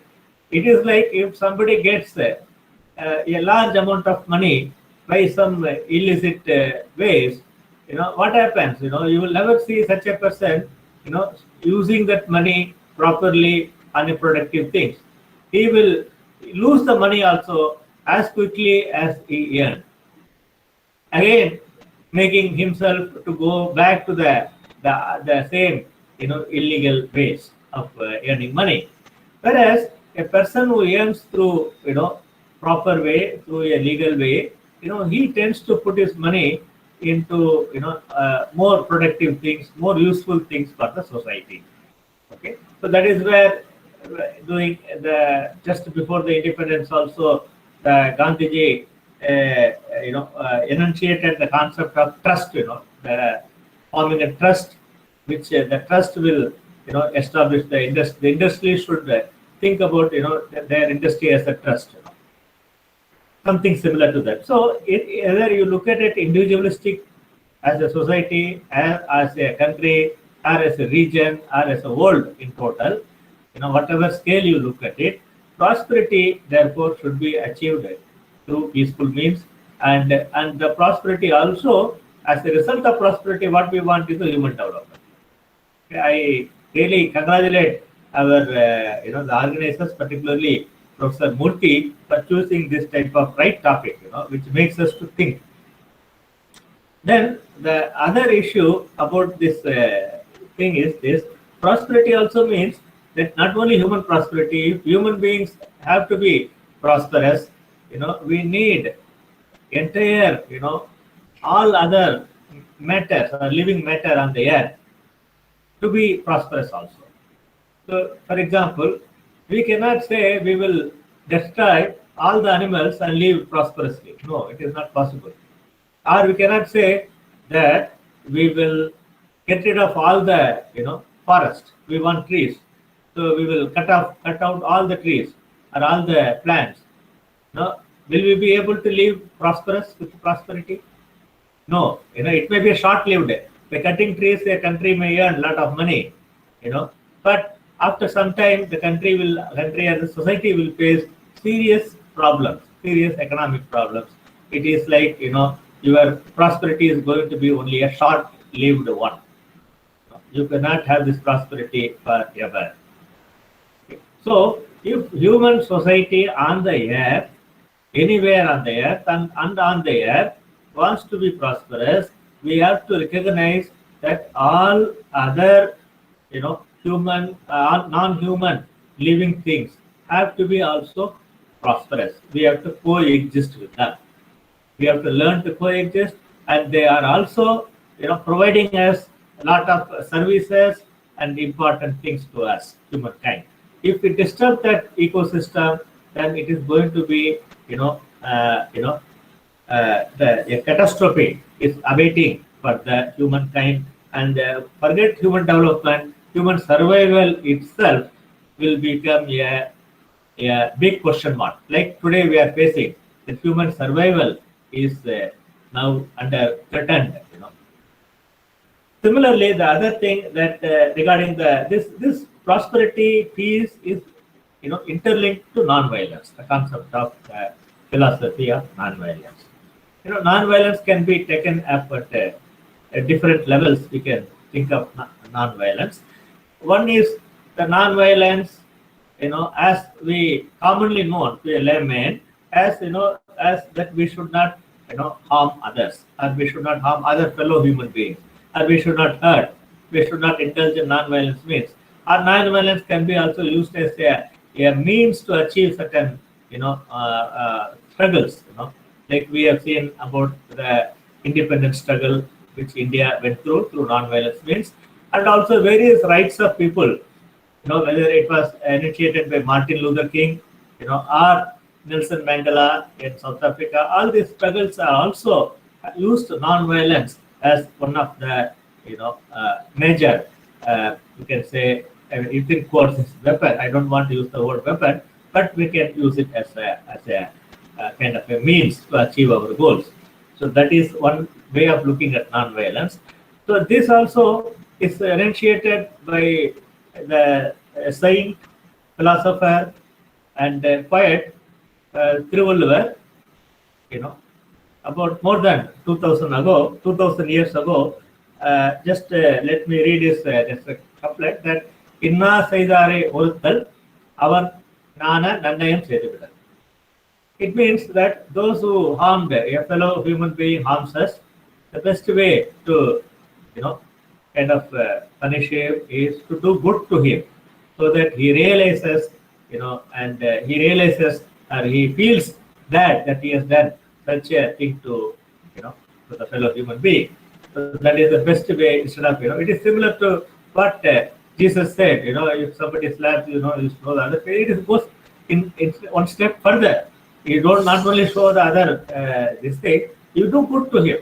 You do something. Keep doing good to him, so that he realizes that, that he is doing what he has been doing is not correct. So that is at a very one level of thinking of non-violence. The other level of thinking of non-violence is at a very global perspective. Perspective here, I mean that we consider one of the Indian philosophy is that we consider all life forms on the earth as important, as that we should not harm any life form on the earth. So this is again, let me go back to Thiruvalluvar. The Thiruvalluvar enunciated this in his couplet that Kannuyur Inamai Kanarivan Enkolo Mannuyur Kinna Sayal. So what he means thereby is that when somebody harms you, hurts you, you feel the pain. Okay? When you can feel the pain, the same pain will be felt by all other life forms on the earth. So why the humankind or humans should hurt the other life forms on the earth? Don't hurt. That's what it says. There is no point. It is rather, it is putting exclamation. The Thiruvalluvar exclamates that why to do this to other life forms on the earth. So same thing is Gandhiji is also, this ahimsa, non-violence ahimsa, can be taken into the another level, that is to all other life forms of the earth one should not do any harm. So if we don't do any harm to all other life forms of the earth, and if we can happily coexist with all other life forms of the earth, we should not think that human beings are superior, to compare to a cow, or compared to a lion, or compared to even to what we can say is the earthworm, the smallest thing, earthworm. We are not superior, every human, every life form on the earth has its own function, they have also symbiotic relationship with each other. So if we understand this concept, I think the Gandhi's philosophy of non-violence can be, applied in a greater way, in a greater sense, in a wider sense. Then I think the environment, the life, the earth, planet can be, more, it will be a place where human beings can continue to live and prosper, where human development can take place. Otherwise, if we don't follow these concepts of non-violence, ahimsa, not only in a broader sense, if we don't follow it in a broader sense, then what will happen is that as we are also facing today, the things are going to become more and more serious. A day will come, you cannot find vaccine for every virus. Every 6 months or every year you find a new virus. Then how you can find a vaccine? Then we are going to have forget human development, what we can say survival itself will become a question mark. So therefore, it is high time that we realize our follies and we follow the ancient, the philosophers, saints, which has been reiterated in a very simple way by Gandhiji. See, Mahatma is very, thing is, the beauty of Mahatma's thing is, one is that he has given certain philosophy or certain concepts, and he himself has followed it and shown that it is possible. See, suppose if we talk about, Ram or Jesus or prophet, ancient, nobody has seen philosophers, saints as of now, which has been reiterated in a very simple way by Gandhi. in blood and flesh is very simple thing. We have evidence of all these things. The thing is, nobody can deny such a person lived on that. Yes, sir. Okay. So when such a person lived and he has practiced this concept, then why not everybody can practice? So that is the beauty of Mahatma, and I am very thankful for giving this opportunity to share my kind of thoughts with all of you, particularly in presence of Madam Ila Gandhi. Thank you very much. Thank you. Thank you so very much, Professor. You represent one of the Panchabhut Why not everybody element can practice? in the whole So that is manifestation the of beauty Gandhian of idea. Mahatma. Thank you And, so very much. I am very thankful for rightly giving this opportunity to share my kind of thoughts with all of you, particularly in presence of Madam Ila Gandhi. Thank you very much. In the history of philosophers of the world, we had so very much, starting from Jesus. You represent one of the where Gandhi stands. Why not everybody can practice? Not only Gandhi practiced what he That is the preached of beauty of Gandhian idea. Mahatma. Thank you And, so very much. Follow I am suit. very thankful for This is the greatest for giving this opportunity to share thank you my so much, Professor. kind of Gandhi, thoughts now with we request all of for you, on particularly in behalf of the presence of committee, I Madam request Ila Gandhi. Professor K.V. Thank you very much. Devi Prasad, history of Dean, philosophers of life sciences.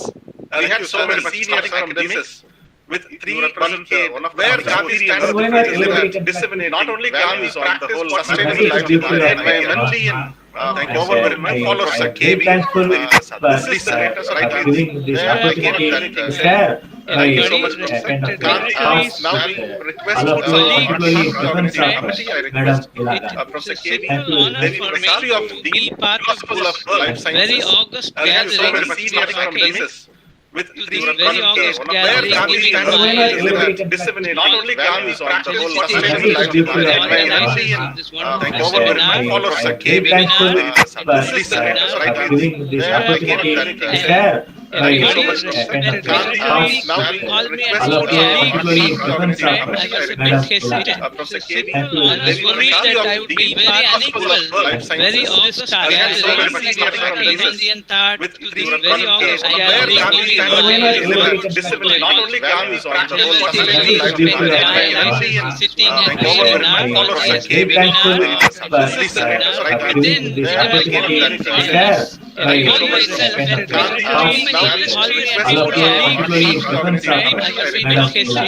share my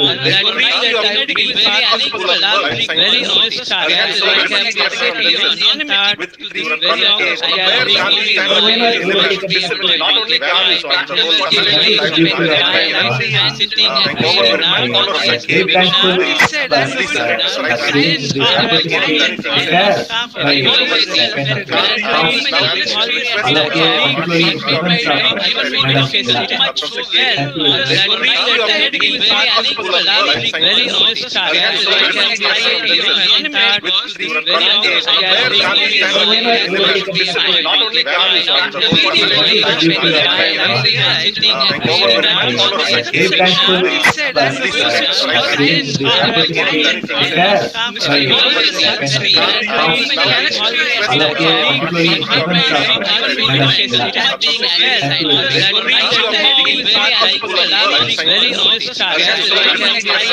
represent where Gandhi stands. Disseminate not only Gandhi's on the whole sustainable environmentally and thank you so very much. Follow Sir Very K.V. thankful Devi Prasad. for This is the greatest right giving this opportunity to share my kind of thoughts with all of you, particularly in presence of Madam Ila Gandhi. Thank you very much.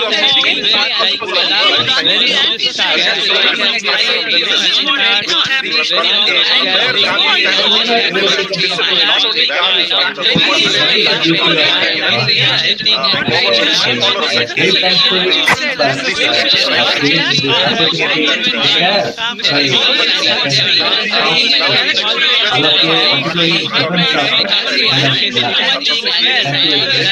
thankful for giving this opportunity to share my kind of thoughts with all of you, particularly in presence of Madam Ila Gandhi. Thank you Very thankful that giving the opportunity to share by all of you, particularly the presence of Madam Ila. Thank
you very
Dr. Mahatma Gandhi, who used to teach us philosophy in that college. And as young budding first year students, we were so fascinated that we used to follow him at times during our spare time, that a chance when we can talk to him, and whenever he would go out to the coffee house where anybody could go, so we would try to look at him and would wonder if we can ever talk to him. We used to be a little scared, but then 7, 8 of us, we once surrounded him and had a long discussion in coffee house with him. So that was one encounter which I think put us on a right path at that time. Then second meeting which I had with another Gandhi was Mr. Gopal Krishan Gandhi, a very celebrated diplomat, a celebrated educationist, and a scholar of Gandhian philosophy. There is no doubt about it. And he was another one when we were having one of our dinner functions in somewhere in Delhi. Where a lot of us were there, and I had one-to-one talk with him, where he and I read Mahatma Gandhi's version on this also, wherein Gandhi said that democracy is a wonderful way of leading any country, but in democracy, the governors should also play a role in policy making, a view which none of the political parties here now and in the past would probably adhere to. But as I said, Gandhiji had very advanced ideas before his time, and then people realized the importance of that much later. That was my second, and this is what Mr. Gopal Krishan Gandhi, in one of his subsequent articles, wrote in one of the newspapers about this. That was second, and third is Madam Ila Gandhi, as I said, to get her greetings and blessings. I think is a wonderful experience, wonderful thing to cherish for all times to come. I'm so very grateful to you, Madam Gandhi, for joining us on this very important webinar. And then we have Dr. K. Annamalai from the National Gandhi Museum, Delhi. Then Prasad Golanpalli would have been here, but because of some reasons he's not been able to join us. Then Professor P. Murthy, who is the coordinator of this program, which we have been going along with for the last 1 year, with an idea that this Gandhian philosophy should be inculcated very deeply into our youth. And I think we have been largely successful in sending important aspects of that. Then Professor Balakrishnan, our Director of Studies, Professor Rajiv Jain, our Director of Culture, Professor Devi Prasad, another Dean from the science community, and all other academic friends who have been here. I am very delighted to be here for this program. In fact, anything that is connected with Mahatma Gandhi, I take it as a great pleasure to be participating in, and same goes for today also. I've been making this statement whether people like it or not. Mahatma Gandhi's philosophy has always been relevant, always. In the past, it is relevant now, and it will always remain relevant, always, I'm saying. And this emerged from another Gandhi who was associated with us. Of course, I have never met, he was very senior, was Dr. C.F. Andrews, who shaped our college on the lines of Mahatma Gandhi. He was so deeply touched that entire college was devoted to this, and after that many scholars from our place had written a lot about this. So, and then Frontier Gandhi, about whom we read again. So these are the people who propagated Mahatma Gandhi's philosophy all over, and I'm glad that we are doing it in our university as well in a big way. I have heard everybody talking about it, the Mahatma Gandhi's philosophy, and I said it will always be relevant. Let me tell you, if we put this, the crux of the entire philosophy, you will find that it is so deeply rooted that all our religions, I'm not saying religions which are followed in India, religions which are followed all across the world, one single philosophy, one single axiom that is followed in a true letter and spirit is that God is within you. There is no religion which will not make this statement. This is what Gandhiji said. God is within you. There is no need to practice. There is no need to follow. There is no need to go to a jungle or have a samadhi for 30 days, going in for fast. He said God is within you. And if you realize this aspect, then you will find nobody will be anybody's enemy. And there will be a love, there will be affection, there will be a sincerity, there will be dedication, there will be richness of thoughts. That if anybody is able to inculcate, I suppose the world will be on a right path, which unfortunately in many of our quarters, they have debated. And wherever people have debated from Gandhi's philosophy, we have seen that have led to catastrophic effects. The other part which I would urge all my young students, all my young scholars, all my young colleagues, and all my young citizens of this city where we are, that one statement which Gandhi made repeatedly, Gandhiji said, in all your endeavors, the ends are as important as the means. This is what we are forgetting. This is what all our political systems in the country and elsewhere and abroad, people are not adhering to this. Had they stuck to this, I personally feel there would have been no need of UNO, there would have been no need of any other peace body, but would have been a better place to live in. But then, since we have debated from Gandhiji's philosophy, not on one count, on many counts, therefore there is a requirement of all these. And therefore there is a requirement of what we are seeing, mediation, discussions by persons from other places. That would not have been there. The other important part of Mahatma Gandhi's philosophy, which is most relevant to our country, is that Gandhiji, right from day one, kept on emphasizing that if you take care of the smallest unit of your country will never look back in terms of anything, resources, whatever you look at, you will never be short of that. And that was the smallest unit in our country at that time, and now also it continues, I'm sure, though the percentage has reduced. That was village. Gandhiji had laid a lot of emphasis on the importance of village, and then from there he started highlighting the importance of panchayats. And through panchayats, he wanted to govern the entire country. But that's where we defaulted, not once, many times.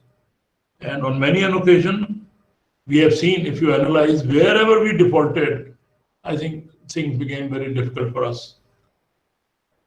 His emphasis on development from village onwards, in fact, has led to where we are, whenever we have paid enough emphasis to this fact, which we did, let me tell you, barring the first decade that we had where we were paying enough attention, then we defaulted a little in the next two decades, and then we came back to this.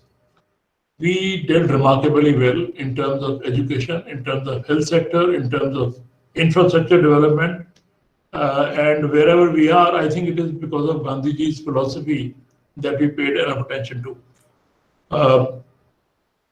I said wherever we defaulted, wherever we did not pay any attention, the result of that was that our school-going kids who should have been there and who should have come out of it, the number is not 100%. We could send only 50% of the eligible kids to school. And that 50% proportion has led to a force which the whole world is reckoning. Our IT sector, our medical education, our engineering sector, we could do very well with this 50% force. You can now imagine, had that enrollment in the very first decade, after our independence being 60% or 70% or 80%, you can imagine that where we would have been probably better than, a shade better than countries like US or UK or anywhere else.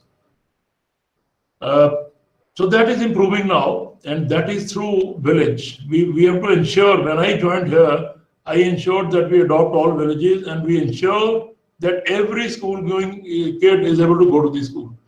So this is where the philosophy of Mahatma Gandhi will always be important. And once we are able to pay attention here, you would know that we will not be left wanting in any of these sectors. The other important, Dr. Balakrishnan used the word weapon, and then he reiterated a bit more emphatically and then retracted also. Then, no, I should not use the word weapon. Well, it's a kind of weapon, it's a force which nobody in the world had ever imagined that this will become such a strong weapon which would be used against the mightiest. Non-violence, non-cooperation, the examples are umpteen, and that Dandi March that Mahatma showed, how we can show our resistance without resorting to any kind of violence, is a classic example of this.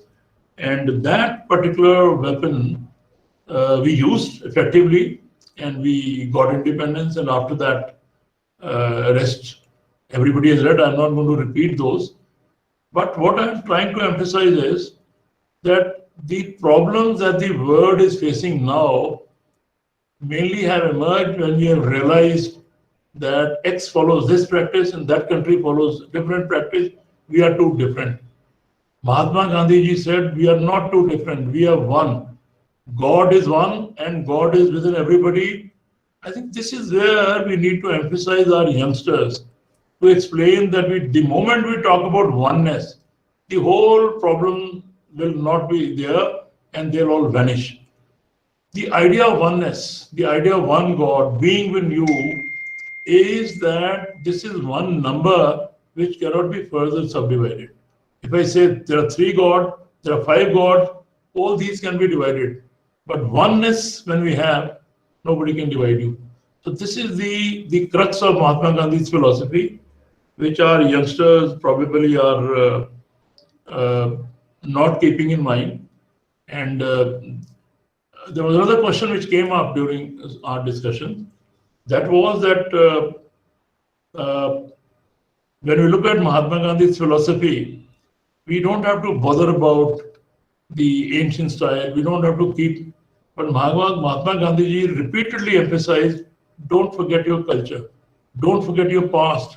Learn from the traditions that you had. Had that been kept in mind, we would have never faced any difficulty. And now we are gradually going back to that. In the unfortunate time of this pandemic, you would have seen the way we are resorting back to our traditional styles of medicines, the way we are trying to give them formulas about developing immunity. All those have emerged from a rich treasure that Indian society had. We forgot in between, and now we are trying to revive those. Therefore, the idea of truthfulness, one, non-violence, means are as important as ends. If we keep all these things in mind, and particularly those who matter, then it would become a very convenient place for all of us. And I think we will not be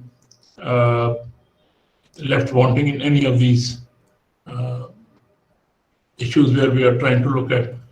I remember one of the discussions we had when aspirants for UPSC, the higher level exam of civil services and the other exams, were being discussed. There was a school of thought which some experts mentioned that, well, Gandhian thoughts, there used to be a compulsory question on that. Gandhian thought is not important anymore. People have been reading enough. Everybody knows. So this should be taken away. It should not be there at all. And I vehemently oppose this idea. I said Gandhiji's philosophy will always be important. Therefore, we would urge that each and every student, irrespective of what discipline one comes from, should be studying this, and should be not only studying, we should move in a manner that one imbibes these qualities in one's heart. And if this is what we can give it to our youngsters, give it to our young academicians, and all others, all other officers, wherever, sarpanches, heads of the villages, if we do this, I think our place will certainly be a better place to live in. But unfortunately, everywhere, not all the time, everywhere people are tending to forget this. And I'm glad that this 150th year which has come has given us an opportunity where we need to emphasize Mahatma Gandhi's thoughts in a bigger way, in a larger way, in a better way, so that people would become more conscious of their lifestyle. Mahatma Gandhi never said that you don't follow your family, don't do this. Mahatma Gandhi was a practical person, and very many of you may not know. If you read, you will know. He had a great sense of humor also. This is what makes a person a cut above others. And he said, you live your family, take care of every unit, and be honest to yourself. Once that quality one imbibes, I feel everywhere we will not require ever any attendance sheet, any monitoring, any checks. As long as you are sincere to this, I think we'll be paying the richest tribute to our great Mahatma Gandhi. And I feel it's not only to be followed, I think his philosophy needs to be given reverence. He needs to be worshipped, not only appreciated. Mahatma's philosophy needs to be worshipped, and then only we can pay the right kind of tribute to him, and it will lead to right kind of development, not only in our country, anywhere and everywhere else. I'm grateful that this organizers have invited me here, and they've organized this webinar, which will bring it closer to our celebrations of 150th year. But I can assure Madam Gandhi that this is not the end. In fact, this is a beginning in the most sincere manner for all our youngsters who will be joining Pondicherry University in particular, that Gandhiji's philosophy, we shall try our best that it remains in their minds and heart wherever they go, so that they contribute very richly to the development of our society.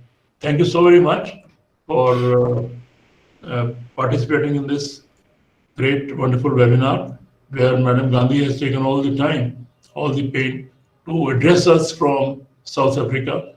She has had a great experience. She had been a parliamentarian for 10 long years, and a land where I will say another Gandhi was there, Nelson Mandela, the great Nelson Mandela, who served, remained in prison for so long, and ultimately he overcame the greatest problem of the world, that was apartheid, and that we know what a change it has led in the world all over, and that's what one has to keep it in mind. If South Africa can follow, why not we? After all, I think I lay more claim on Gandhiji's than anybody else can. Gandhiji was everybody's person, but I said we can lay more claim because he was ultimately our person. And we need to revel, we need to appreciate, we need to worship him more than anybody else. Thank you so very much, and God bless everybody. Thank you, sir. It was so nice of you to bring in back that Gandhi is our extended faculty of our university. We follow him.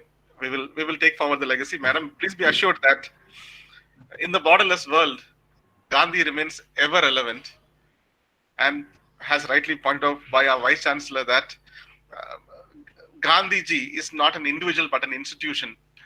More than an institution, it's a set of values and universalism to be applied across time and space. Thank you so very much, sir. Now as to the next part of the program, we move to a panel discussion, or we can call it as a plenary discussion with two eminent speakers. One is Professor Jayanand Gavander. The surname tells that his roots are our country. He may be born and brought up in South Africa, but his roots are our own country. In fact, he is a professor of Industrial, Organizational and Labor Studies of University of KwaZulu, Natal. And another speaker we have Dr. A.D. Mishra, a great friend of the department as well, who have read Gandhiji more than sum total of average of all the Gandhian scholars of the country, if I'm right. So we will now request Professor Jayanandan Gavander and Mishra ji to introduce the topic of their thought for each about 5 to 6 minutes, followed by question and answer. Then we will move to the valedictory session by Professor Rajiv Jain, who live by Gandhian virtues. The Jains, they are the real legacies of Gandhi. Then we will come to a closure. Over to Dr. A.D. Mishra as well as Professor Jayanandan Gounder, please. Thank you. Respected Honorable Vice Chancellor, sir, esteemed Ila Gandhi, Madam, I congratulate the Pondicherry University, particularly the Department of Gandhian Studies, to organize a conference on peace, prosperity, and human development. Gandhi was a unique personality in the world. I have written a number of books on Gandhi, so I will discuss only the gist of Gandhi. I will start my saying with one line from the Hindu Swaraj. It is a Bible of Gandhi. If you want to understand Gandhi, my experiment by Truth and Satyagraha in South Africa, one must read this cover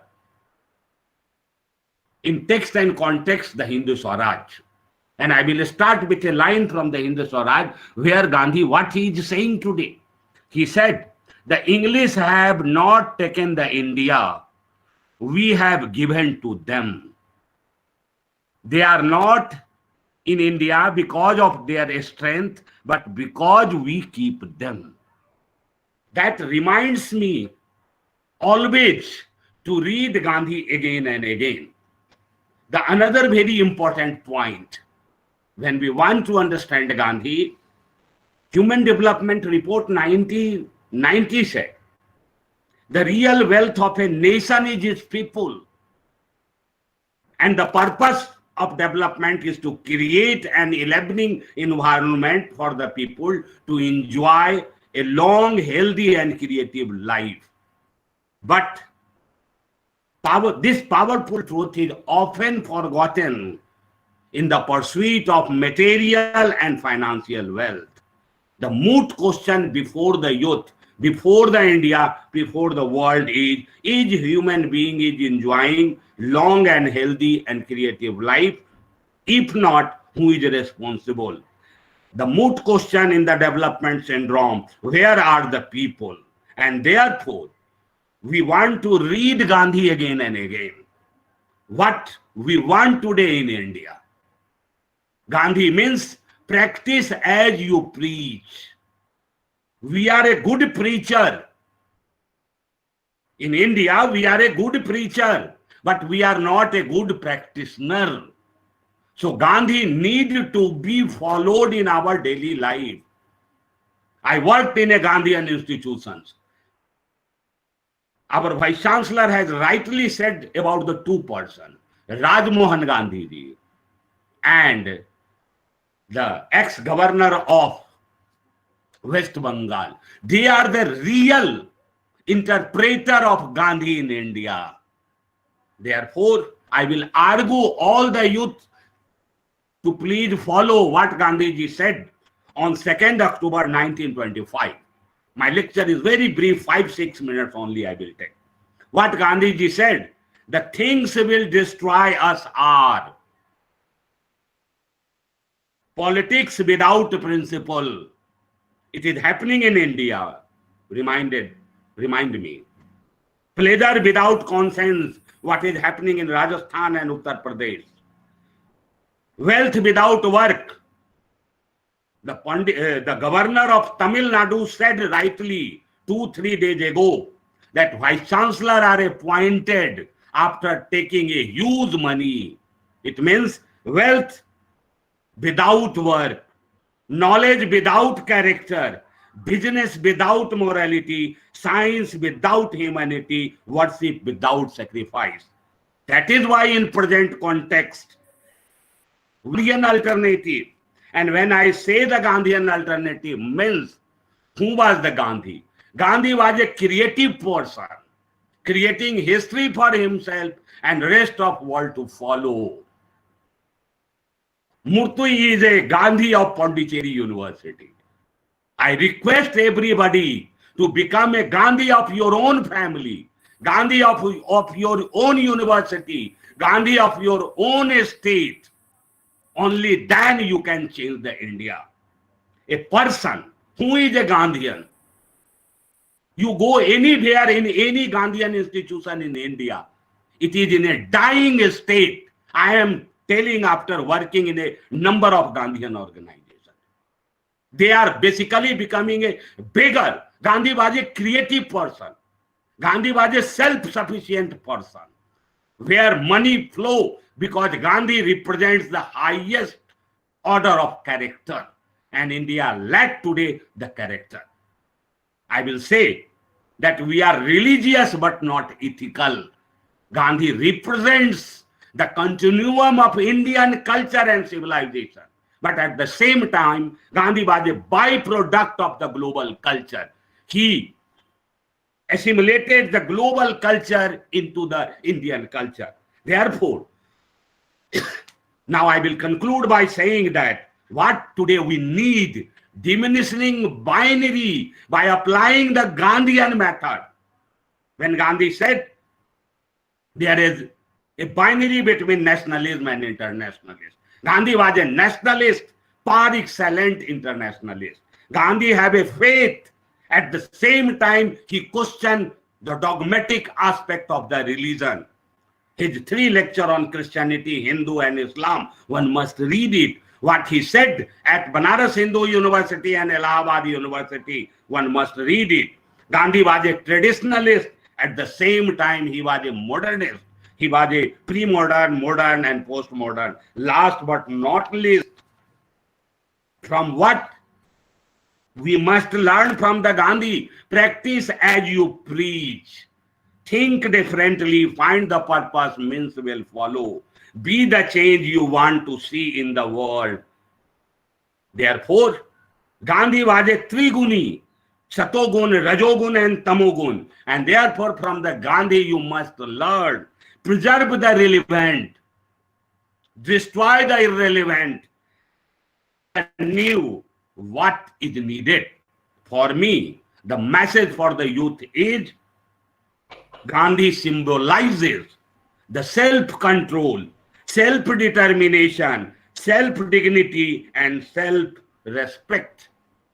I will sum up. Gandhi put ancient wisdom in the modern context. Gandhi was a visionary with missionary zeal.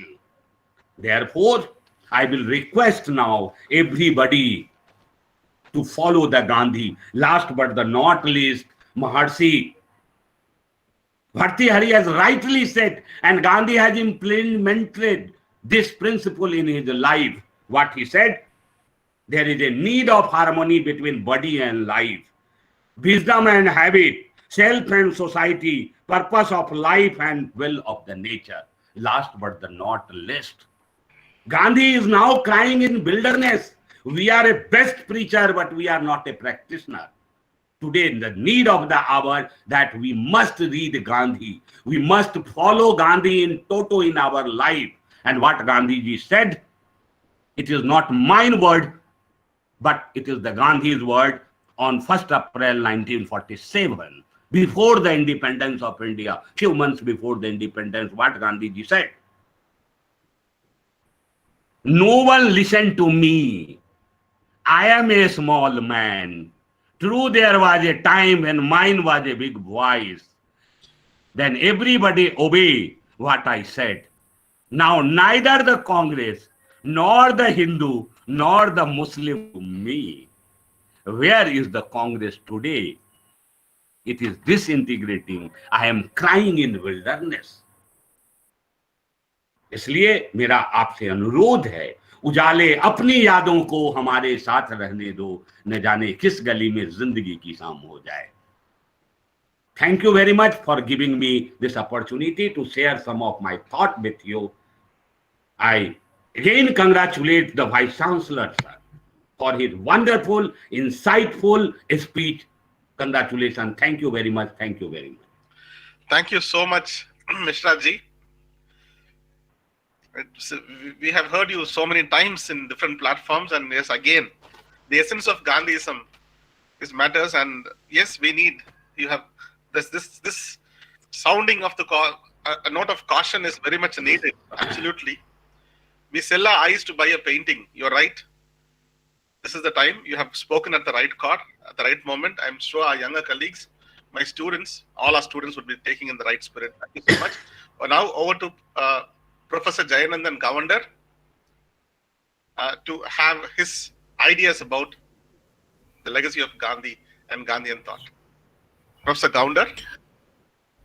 Thank you very much, Director of Ceremonies. The Vice Chancellor, I must say that I'm very envious that you share a birthday with Gandhiji.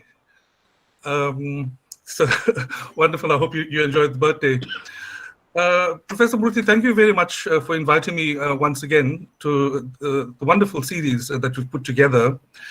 The message I want to share with you is when you visit the Gandhi Ashram in Phoenix in the future, it will be a national heritage site.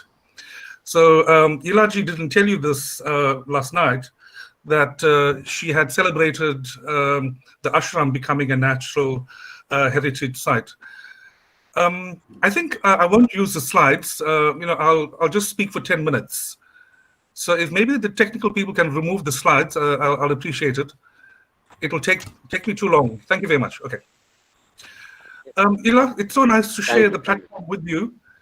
I must say that I'm very intimidated, because I'm not sure if I have the capacity to speak about a very complicated subject matter, which Gandhiji had so eloquently put together.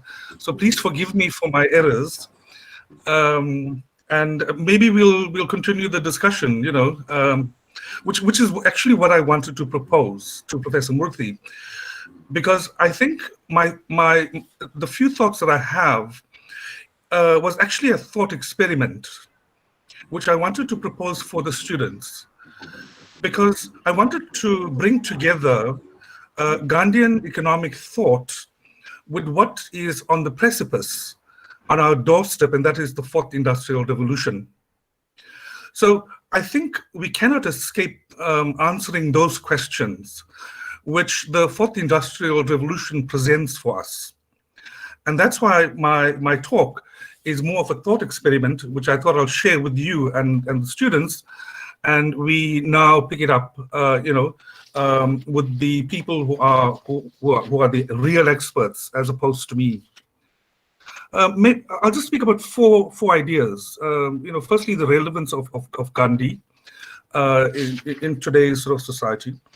And then I wanted to compare Gandhi to Marx a little bit, just to share with you a critical, subtle idea that transpired between Gandhi and Marx.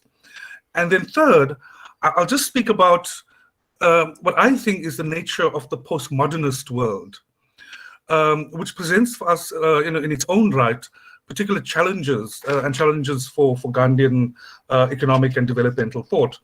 And then finally, what are those characteristics of the fourth industrial revolution that would present the real challenges for us to transcend? Director of Ceremonies, I read 2 days ago, on the occasion of Gandhi's anniversary, your very own Medha Patkar actually say and appeal that we must move away from tokenism towards actually embodying Gandhian values. So she's saying that, look, we need to do a lot more than just playing lip service to Gandhi. And I agree with her. I agree with her to the extent that I think Gandhian ideas can be globalized. I sort of started talking about this in the last presentation through what I call the treasure of values. So I'm thoroughly convinced that we can globalize Gandhian ideas. Second, the reason I wanted to speak about Marx and Gandhi is to show you that Marxism actually has limits as opposed to Gandhian ideas. Marx was able to think through a certain period of time. Remember, he discussed things through historical materialism, right? But he was not able to see beyond imperialism. So his theory falls short. As opposed to Gandhi, Gandhi had this timelessness, as well as a kind of dimensionalness approach to his economic and developmental thought. And that, for me, is absolutely fascinating, because his starting point is not historical materialism, but his starting point is a set of moral values which is inherent in every individual. And that, for him, is a starting point. And I think Ilaji was also speaking about that through the education system. I'd like the students to think through, this comparison between Marx and Gandhian thought, which should present very good and interesting writings. Director of ceremonies of the proceedings, the third idea I wanted to sort of elucidate on and just to illuminate around what is the nature of the society that we're actually living in, and that is this postmodernist world of ours. Well, for me, it's a very bleak picture. For me, it's about the death of the politics of culture. Culture, is being transformed into images, and things like that. The society that postmodernists, believe in are multicultural societies, mixed societies, and they're saying that it's not very coherent. They're also saying that the meta-narratives, the wonderful sort of texts that we have come to an end. And I don't agree with them, when they actually say this. Gandhi is a very good example for that his meta-narratives actually survive into the future, and in a sense is actually eternal. So postmodernism actually seems to say that those wonderful things like beauty and appreciation, no longer is necessary, for which, I don't actually agree with them. But they say something very interesting about class war. They say that, class war has come to an end, with the rise of globalization. They might be right. But what has happened, what has taken the place of class war is the 1% that has virtual complete control over the rest of the world in terms of their share of the wealth. So the class war has been replaced by the 1%. The other idea that they speak about, is post-theory. They say that there's a lack of real world relevance, for theory. But I'll leave that, for the students to actually address. And then the final point about postmodernist society is the story that Ilaji was speaking about earlier around corruption, where post-truth has now replaced the wonderful things around our human nature, about truth, about morality, values, and so on. So that's a challenge that we're going to have to actually confront when we're addressing Gandhi's ideas. So what then about the fourth industrial revolution? What is it? Or at least, what are they claiming, in divorce? And just as a thought experiment, for the students, if Gandhi were present at Davos today, what would Gandhi actually say? How would he respond to the things that I'm just going to explain now, right? So what the fourth industrial revolution is claiming, firstly, is that we have adopted new energy systems, and they're correct about that. It's now about cyber physical systems. The second thing they're saying is that through technology, we have better choices, and that our material desires can actually be met. So they're saying that there is a lot more for us to actually to appropriate and so-called enjoy in the world. They seem to admit that there are these promises on the one hand, but on the other, there are also perils. What they're actually referring to here is the true global civilization, which is now pitted against a very much more unequal world. And that, for me, is the most critical, sort of problem that the fourth industrial revolution will actually produce for us. So the fourth industrial revolution, also consists about, that us as individuals will be able to move between digital domains and offline reality with the use of connected technology to enable and manage our lives. So through this Internet of Things, we can do a lot more better. The other sort of issues that they seem to celebrate is that there will be transformed systems of production. We won't have to rely, on mass-produced sort of goods and services. There'll be very different systems of production to serve the human condition. So that will result in new systems of work. But what they're hiding behind this very glossy language is, in fact, the loss of jobs. So they're not admitting that, and they're not highlighting the consequence on human work, human labor. But they're also celebrating the idea of robotics, artificial intelligence, and of course, augmented intelligence, that will make human beings a lot more efficient. They're also saying that there are certain properties that the military could adopt that will make war more efficient. Now, that's the reality, but they're not highlighting, the violence that will come with artificial intelligence and augmented intelligence. And then finally, around the fourth industrial revolution, which for me is a big issue, and that is space exploration. Now, of course, the desire is to understand the human condition, the mystery of life, by space exploration. But for me, I think it's more space exploitation. So we need to be careful how we navigate that particular claim around space exploration. Well, that claim at least. So I'll conclude now in 1 minute. So in critiquing this mind experiment of mine, what can I say, about Gandhi and the challenges that is going to be thrown up by the fourth industrial revolution? Well, firstly, I think that the supremacy of the 1% will result in a kind of determinism for the rest of the world. That's what it's going to bring. And I think Gandhianism presents a wonderful opposition to that, where we promote the individual morality and what Ilaji was saying through the education system, that we can actually be an alternative to this 1% determinism.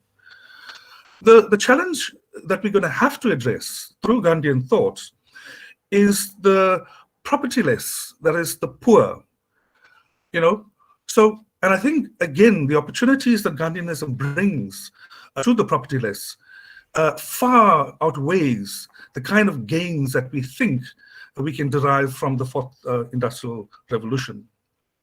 The third point is about, the unfair appropriation of resources.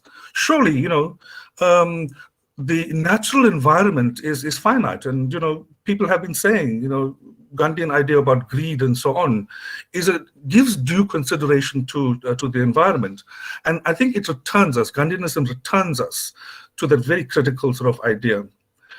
But also crucial would be this inhumanity of well, I call it the inhumanity of the soulless state machine, which is going to be produced by this fourth industrial revolution, where the state simply becomes a handmaiden to this fourth industrial revolution.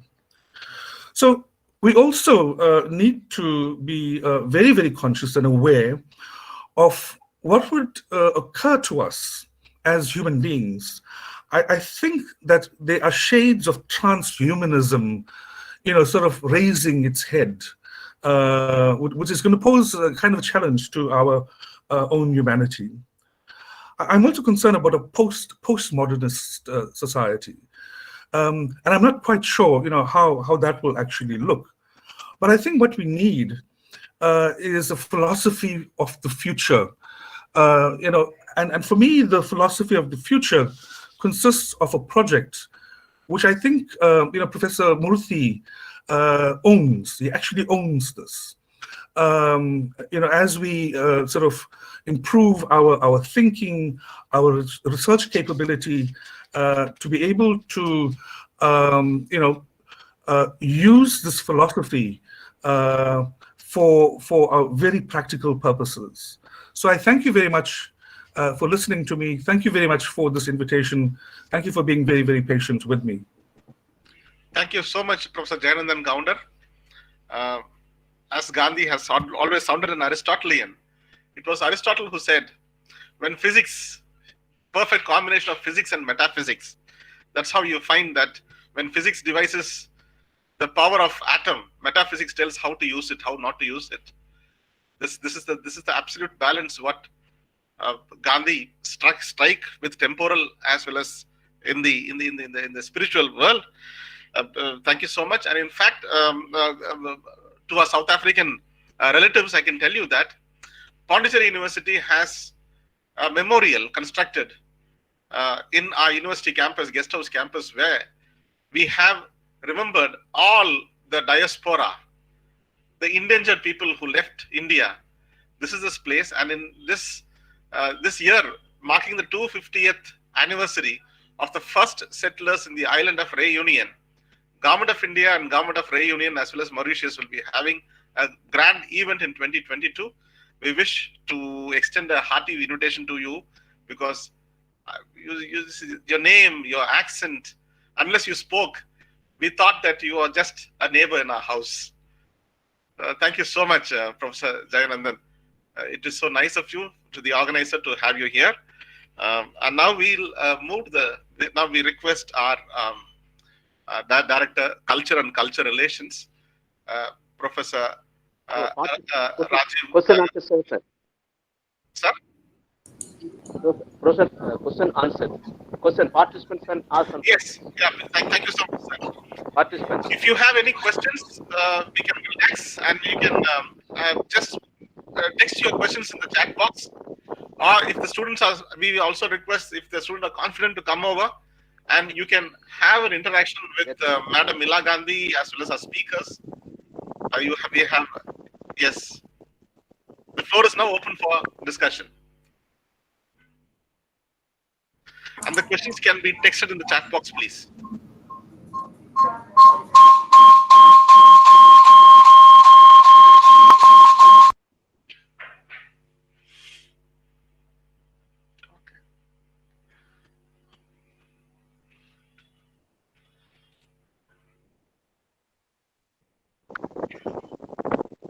Any participants? Yes, please. Good afternoon. I am Swanima M. Rava. I am from Department of Anthropology. Yes, Swanima, please. Yes. Actually, I want to ask you a question about, this truth and honesty.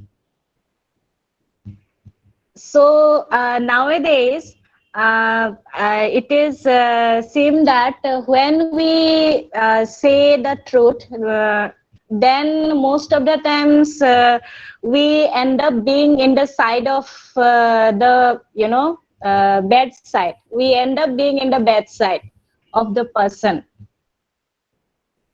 So means how should we deal with it? Yes, I wish. Yeah, this is the existential question for every youth, especially the millennial kids. Where am I? Which way to go?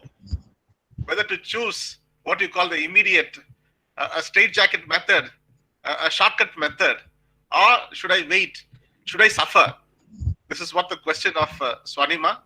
Anybody here, please, you can reflect on this and guide the younger generations.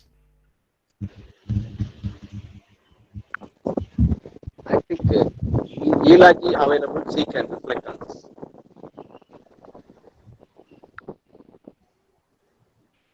Can I attempt to answer that question? Thank you. Okay.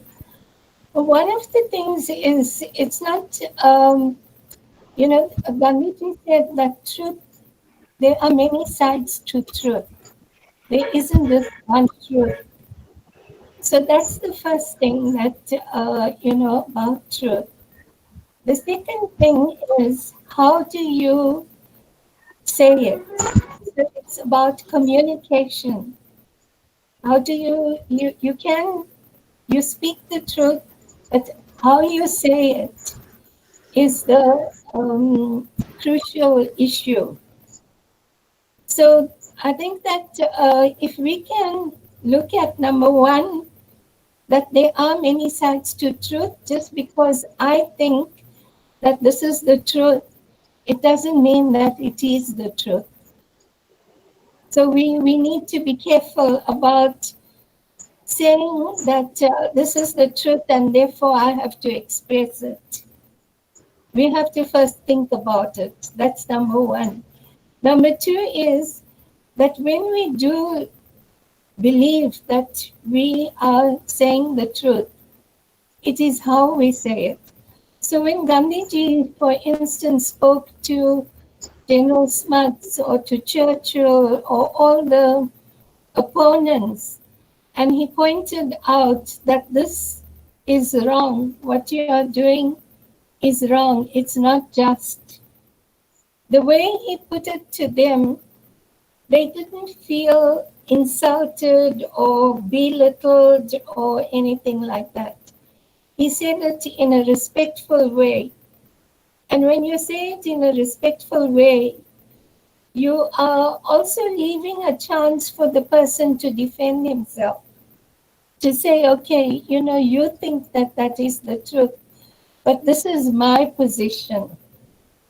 And you listen to the other side, listen to their position, and afterwards you will arrive at something that accepts both sides of the situation.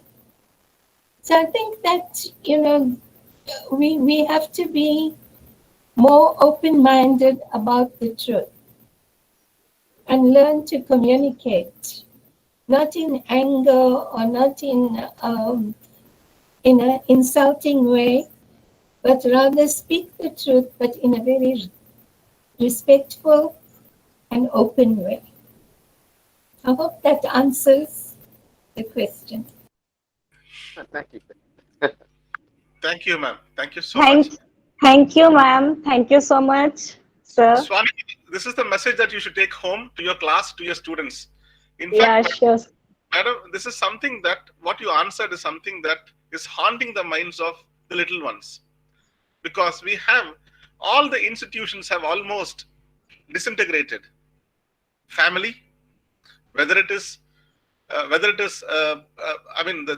traditional institutions of socialization are completely disintegrated. Therefore, we find the stresses on educational institution to do this kind of moral correction or mid-course correction. And unfortunately, you find when educational institutions are tuned towards a kind of a result-oriented teaching, a goal-oriented teaching, factored into deliverable outputs, then what happens is the liberal arts suffers to a great deal.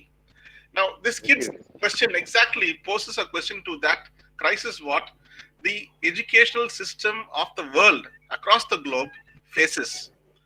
In fact, it is on these aspects the relevance of words of wisdom like what you gave becomes much more essential and relevant. Thank you so much, madam. And now,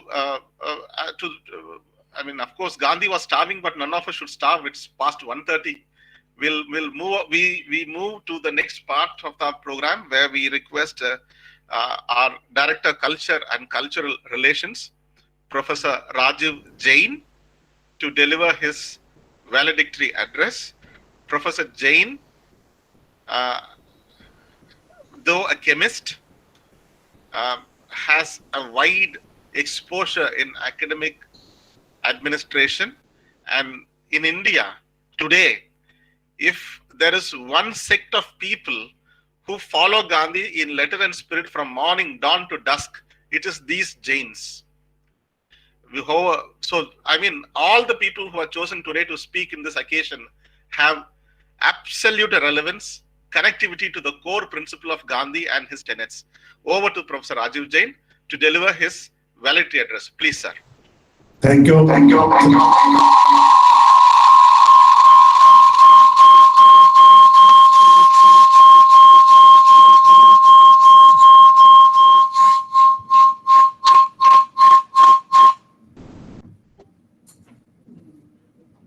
Thank you. Thank you, Dr. Kumares and Raja, for kind words. Am I audible? And Yes, sir, you are audible. Yes, sir. okay, okay. Honorable Vice Chancellor, Professor Gurmeet Singh, Director Studies, Professor Balakrishnan, Professor Murthy, Dean School of Social Sciences and International Studies and Coordinator, 150th birth anniversary celebrations of Mahatma Gandhi, Madam Ila Gandhi, Founder Gandhi Development Trust, Darwan, Shri K. Annamalai, Director National Gandhi Museum, New Delhi, dignitaries, fellow colleagues, ladies and gentlemen. It is my pleasure to be among you on the celebrations of 150th birth anniversary of Mahatma Gandhi and have pleasure of listening to dignitaries, particularly Madam Ila Gandhi. Whenever I think of Mahatma Gandhi, I think or we realize that his life remained experiments with truth, and his concerns embraced the whole of the human race and not just India, South Africa, and England. His principles evolved during his lifespan 1969 to 1948, covered not just the last part of the 19th century and the first half of the 20th century, but rather transcend any time frame. The world has changed dramatically since he lived and worked. There have been enormous changes in political, economic, and social scenes. However, trials and tribulations and challenges faced by Mahatma in his eventful life remain important. The moral issues he raised are still very much relevant. The prevalent methods of measuring development in terms of economic progress, industrialization, consumption of energy, and urbanization have proved to be inadequate to address the issues of the miseries of the millions. Gandhiji was aware of the pitfalls of such a theory and the results of the unequal distribution of wealth between different classes in a society. Today, science and technology have taken unprecedented strides, and yet millions live in utter poverty.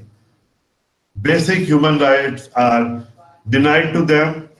Powerful nations dominate over powerless ones, and innocent people become victims of terrorism. It is in this dismal situation that Gandhian perspectives becomes more useful and important. The quintessence of Gandhian philosophy is that the human values and not the market should govern life. Service of the teeming millions, the poor, the Daridra Narayan is of utmost importance. Gandhi presents the human face of development. Gandhiji aims at sustainable development, that is balanced development of body, mind and soul. Gandhiji had realized that human development is not just material or economic, it has to be moral. It should be able to instill the values of equality, liberty and dignity in the people. It must provide the persons with courage to protest against injustice. According to Gandhiji, nature provides just enough for our daily needs. He opposes exploitation, ruthless drive for economic abundance, and personal accumulation. Massive technological progress, severe competitions, unbridled consumption, and concentration of wealth and power. In his opinion, greed is detrimental to social good and political emancipation without economic equality is hollow. For him, economics stands for social justice. He emphasizes decentralized self-development units bound together by the bonds of mutual cooperation and interdependence. Much power to panchayats and panchayats. For him, the development of the individual and the development of society are interwoven. His ultimate goal was Sarvodaya. Sarvodaya generates movements for changes outward as well as inward and strives for egalitarian social order based on truth, non-violence and purity of means. Gandhi never compromised at the cost of individual freedom, equality, social justice. His principles of non-violence was not a mere philosophical principle, but it was the rule of life. Gandhiji's basic aim was to have an all-round development of the society that included human development along with socio-economic, political development. Gandhian program is holistic and multidimensional. The objective of his constructive work is the creation of non-violent society. Gandhiji envisages a healthy society based on harmony and dialogue where the ideas of equality and justice are translated in the lives of teeming millions.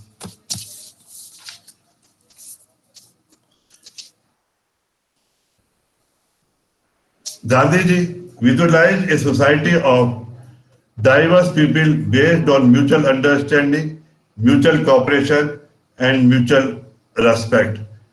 Gandhi transcends barriers of religion, rituals, caste, class, and color. He never ran away from any situation he faced it. He practiced what he preached and did everything possible to identify himself with the common man, ordinary man, suffering man. When India became independent, he was not in the capital to celebrate, but was with the royalty-stricken people. Gandhi maintains that wealth is to be used judiciously, governed by the people of each according to his need, and emergence of inequality has to be curbed at all levels. According to him, all amazing or hoarding of wealth above and beyond one's legitimate requirement is theft. Values of truth, non-violence, and non-accumulation of wealth are to be cherished for the very survival of the society, where the weakest has the same right as the strongest.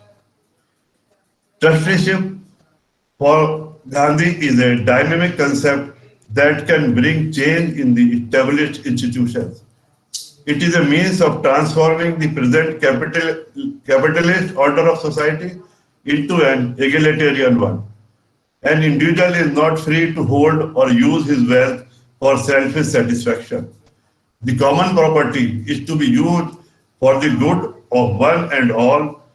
All, including the rich, have to work for the society to his or her capacity, and they will receive as per needs. Property owners are caretakers of the property for the common good. Trusteeship aims at some realizable outcomes like capital labor cooperation, formation of social capital, reduction in concentration of economic power in a few hands, and voluntary cutting down the wants. Gandhiji visualized exploitation-free society based on cooperation and ethics.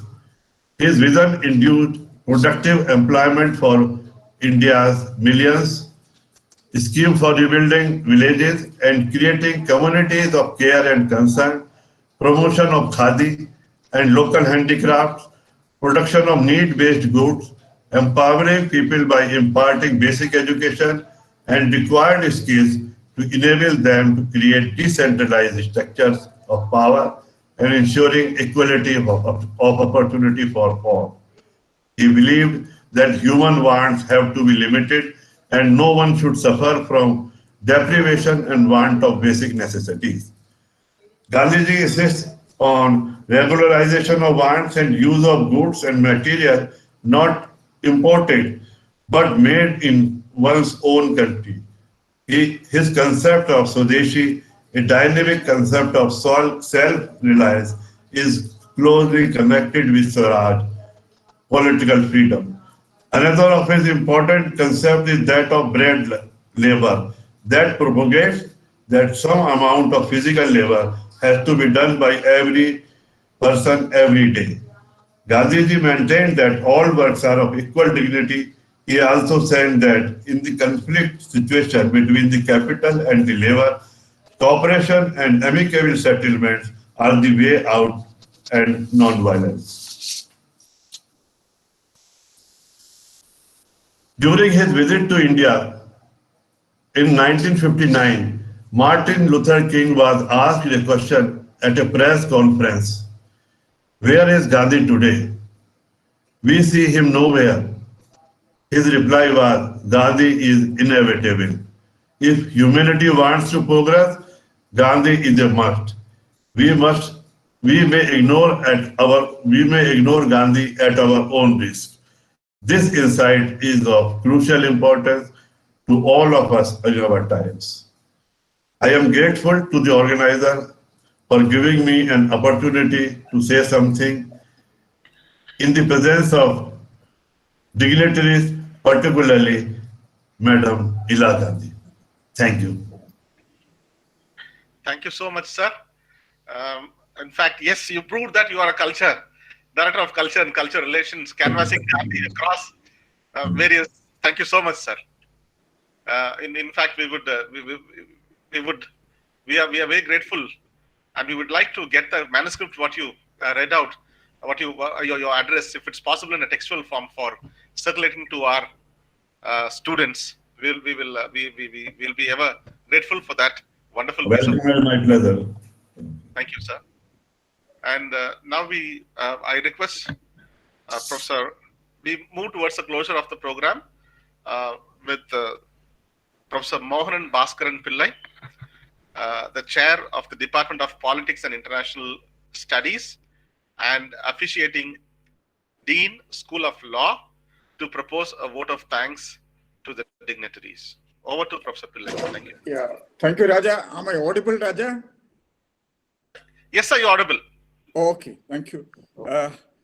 Vanakkam, namaskaram, Ilaji, and my Vice Chancellor, Professor Gurmeet Singh Ji, Dr. Balakrishnan, Dr. Rajiv Jain, Sri Annamalai, Jayanathan Govender, and Professor Mishra, and other speakers and guests. It's actually a very pleasant moment for me and my department, because the Vice Chancellor has identified our department to sponsor this program for the past 1+ years. We have been continuously doing, as Professor Murthy, as the performing the lead role on this.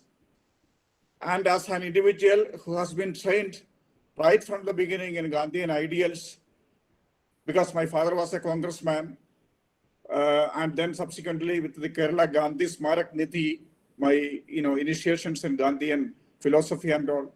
Subsequently, as a teacher in Gandhigram Rural Institute in Dindigul district of Tamil Nadu, that was instituted by the direct disciples of Gandhiji, Dr. Ramachandran and Dr. Soundaran Ramachandran, his wife. So where we have already been practicing, we have learned how to practice Gandhiji. Particularly even today in Gandhigram's curriculum, whether it is chemistry or political science or physics, every teacher will have to go to the village for 10 days, VPP, we call it as VPP, Village Placement Program, where we learn what is a village, and then from where we will learn how to develop appropriate technologies on a Gandhian line. So in that way, we have got trained. I'll just mention one of the points which missed in the entire discourse and discussions. That is, particularly in this Corona period, how to live. Why this Corona is affecting only human being. So where a lot of discussions have to take place, that actually did not. I just want to bring to the platform here that if you follow Gandhi in letter and spirit, no corona, no virus in this world can attack you. Because he has experimented with his life. Gandhiji experimented with his life, not only the other aspects of life. He has experimented with the food also. If you imbibe with the spirit of the food habits that he has taught us, you can very well confront in a successful manner the corona or whatever kind of virus it is. The thing is, you are what you eat. That philosophy, if you imbibe, definitely you need not visit any doctor, any hospitals. In between, incidentally, Sri Annamale mentioned that also. Now the death rate has come down. That's what his observation. Maybe because we are not visiting doctors and we are not taking medicines. Your medicine is your food. I will tell you, I am proud to tell you that I am a person living like that. My food every day is 1/3 vegetable, 1/3 cooked rice or cooked wheat, and 1/3 raw vegetables. Plus, once in a week, a fruit fasting. And I have not visited any doctors for several years now. I am proud to declare that here, because that is the kind of a food experiment. If you read carefully the Gandhian philosophy, that you can imbibe in your life. I am not interested in taking much of your time. And on behalf of Pondicherry University, we are very grateful to Ilaji for joining this program.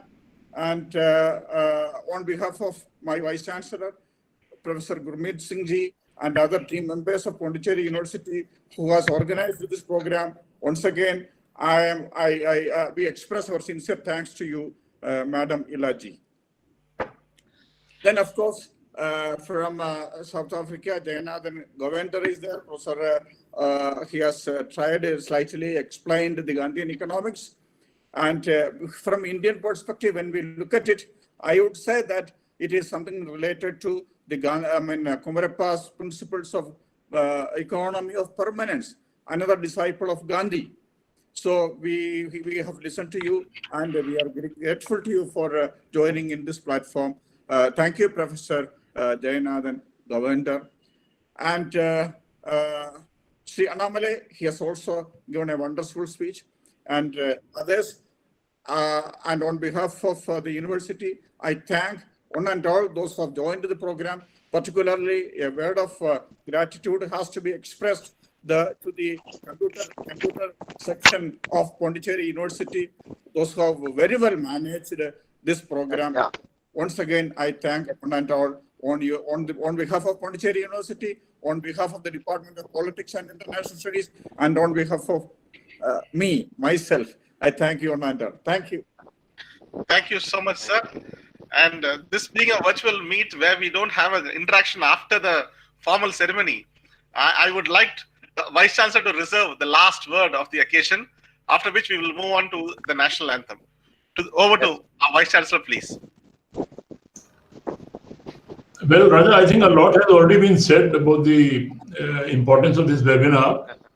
I would only say by firstly expressing my very deep sense of gratitude to one and all for sharing their thoughts, which in my opinion is going to be a very important event for all our youngsters, because they are the ones who have to take Gandhian philosophy forward, and all our young faculty who are going to be equally responsible in this direction. And I hope in the days and years to come, more such webinars we will be able to organize, and we will have the occasion to invite these dignitaries again when we have a better time and we get over this pandemic, maybe we'll be able to invite them for a physical interaction with our faculty, students, and everybody. I only wish finally that Gandhian philosophy throughout the world is taken everywhere, so that this word becomes what we are looking forward to. Thank you very much. We are grateful to everybody, and we hope all will be able to join once again sometime later. Thank you very much, and God bless all of you. Thank you, Raja. Thank you, sir. Thank you. Thank you so much. Thanks a lot, sir. Thank you. Can we play the national anthem?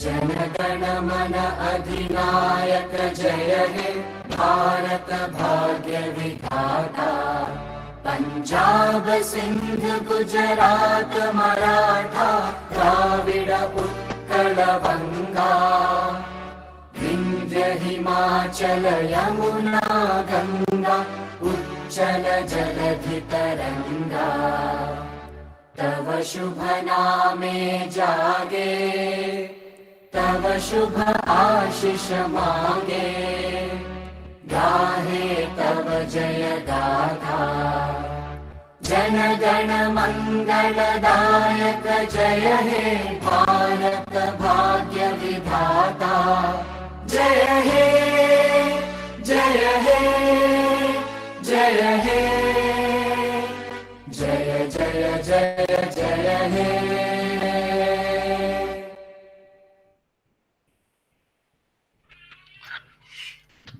Thank you so much. After The day we can call it a day. Madam Ila Gandhi, it is needless to tell that you, as a Vice Chancellor, extended his invitation. Please, madam, please come here, bless us, bless our university, as and when it is possible. And yes, I hand over the whole proceeding to Professor Murthy to call it a day. We can disperse. Thank you so much. Yeah. Thank you very much for all the participants, and especially Ilaji and Professor Jayanathan. I welcome you for again physically to this our university as Vice Chancellor. We are waiting for the occasion. Thank you very much for all. Thank you, madam. Thank you, madam. Ilaji.